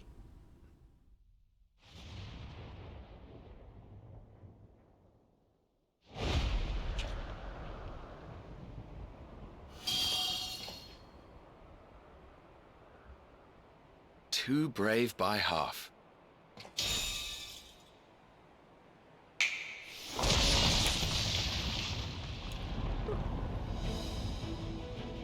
Exemplary work, as always, Emmett Selk. What? But how? I thought the confluence was over. Over there? Yes. We were rather hoping you would. It was never anywhere but where it is now. The instant those two began making their way towards nothing, 'twas clear the plan was a diversion. I'm quite incapable of destroying a confluence, I must confess. A gambit brazen beyond words. Though we've grown accustomed to reckless improvision due to the antics of an incorrigible associate. And I guess Argos swooped in to fly me in the away. case of certain present company, incorrigible is an understatement. Honestly, I'm beginning to suspect it's a requirement for every Azem. Woo! Ba ba ba ba ba. There's no time! Quickly! Even now, I do not believe your tale. I would not suffer us to walk such a wretched path.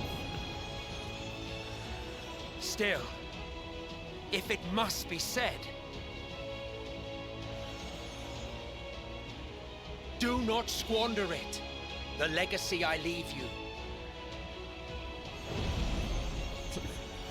Uh-huh. Final process complete. Executing universal memory alteration. Universal? What do you mean universal? It's just for the Catissus. Go, Argos!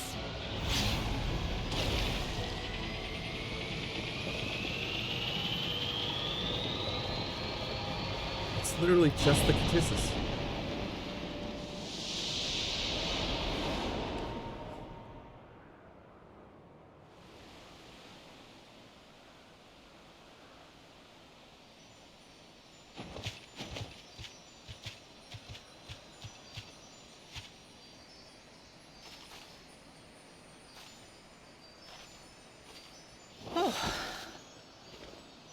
You okay?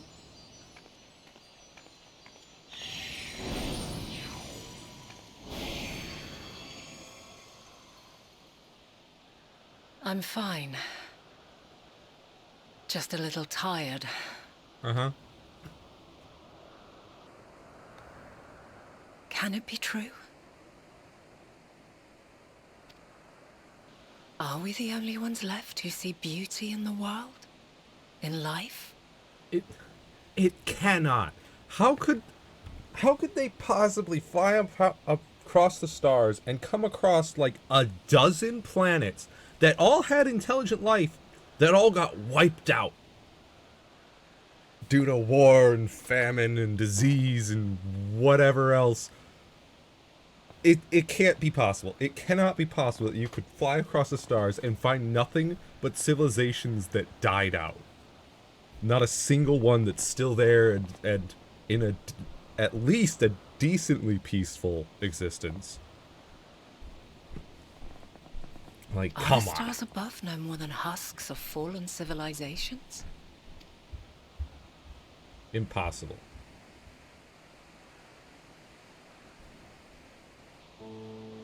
And yet, I feel her. Though she is unimaginably distant, I feel Meteion's presence, and the place where to we must go. Ere she made good her escape, I placed an enchantment upon her, one which allows us to follow her trail. Yeah. She has already left the outermost bounds of Aetheris, and continues on her way. Given the vastness of the universe, it will still be no easy feat to track her down. Yeah. But thanks to Emet-Selch and his Ladeus, all is not lost. We remember. So long as we remember, our fates remain ours to shape.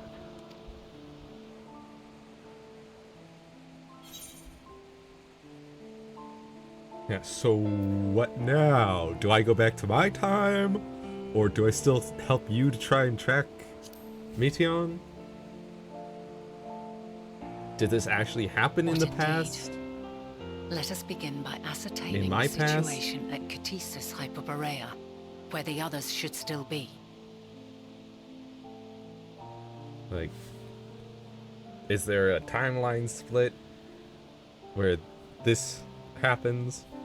Or what?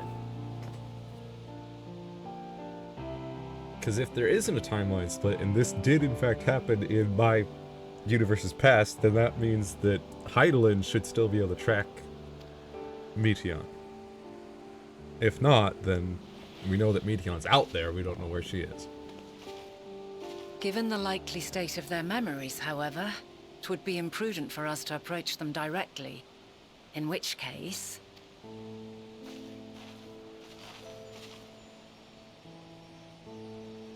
I am sorry, my friend.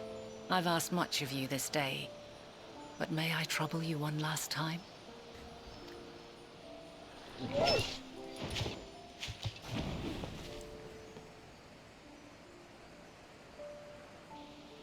Trouble him to do what? Argos will investigate in our stead. We will share in his consciousness and see and hear as if we were with him. Uh-huh. Now, close your eyes and open your mind. We're gonna do that right now, huh? Okay.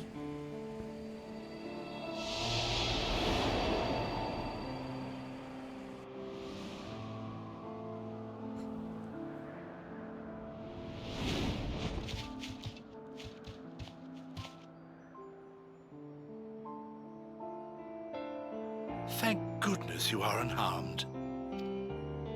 Unharmed?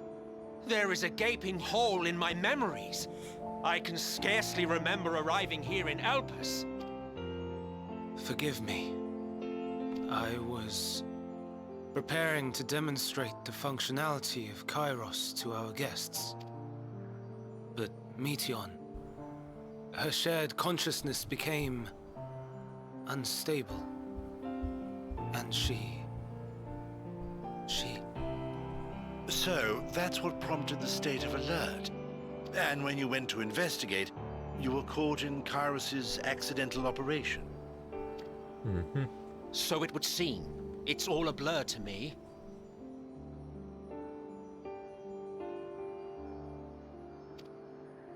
Such an unfortunate accident. Oh, and what of Venar and your other companion? You went inside together, as I recall.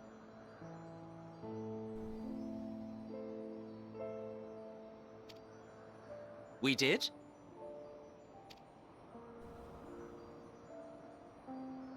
If Venar was with us, I have no recollection of it.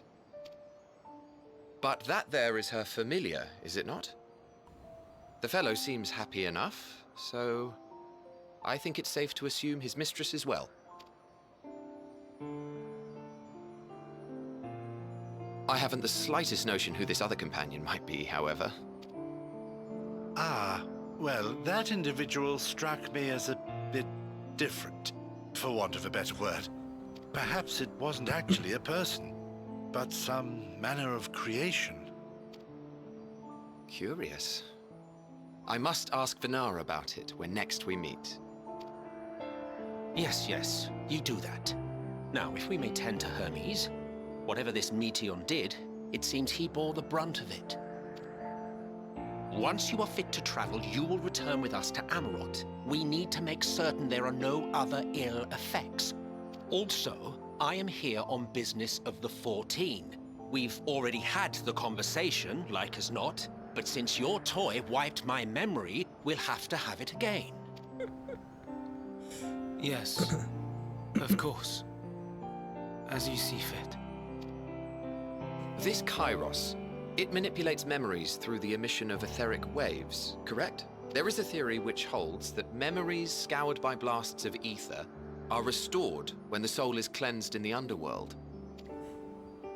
If true, then perhaps when our time comes to return to the star, we shall remember these few days we have lost. That's all you gotta do. You just gotta die and then you'll remember. I doubt aught of interest occurred. Look forward to the revelation if you like, but I should prefer to reminisce on more meaningful moments. So, Venar, are you gonna tell Hythlodaeus and Emet-Selch what happened in those few days? Or not?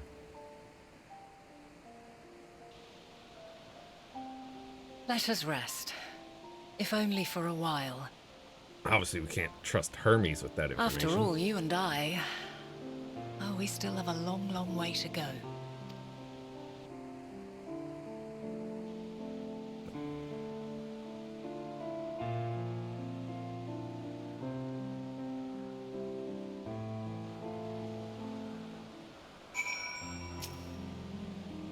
Are you feeling at all recovered? I understand that your exertions were more than purely physical, but resting one's body, if only for a moment, is never without merit.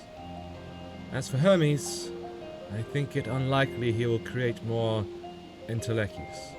He poured much of himself into Meteion, and now that she and her sisters are gone, dissipated in his mind, the grief must be unbearable. He will blame himself.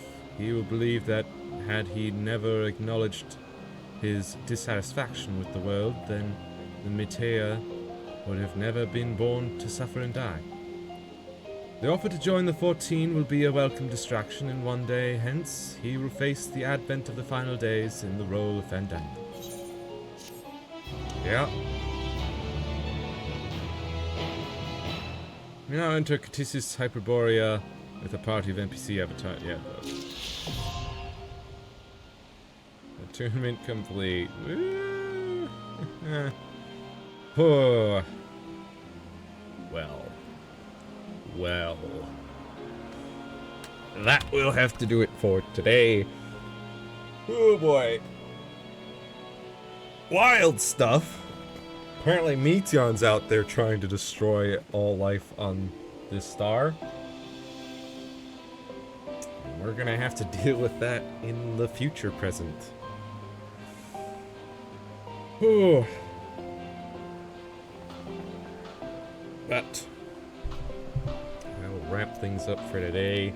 I'll be back on Monday for more Final Fantasy VII, and then Wednesday for more Final Fantasy VII, and then not next Saturday, I'm going to be visiting some family out of state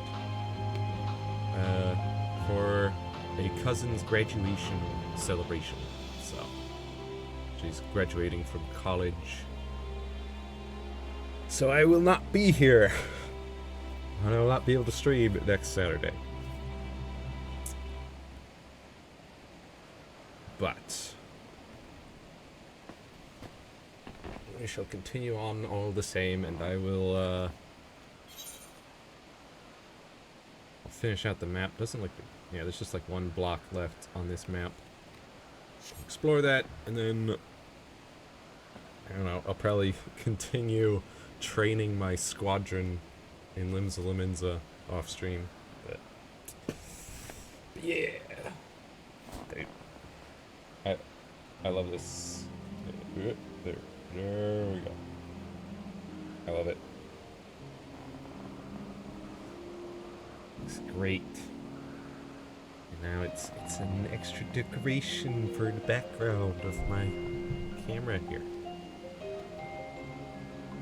But at any rate, be kind to yourself, have a wonderful rest of your day, and I'll see you next mission. Bye-bye.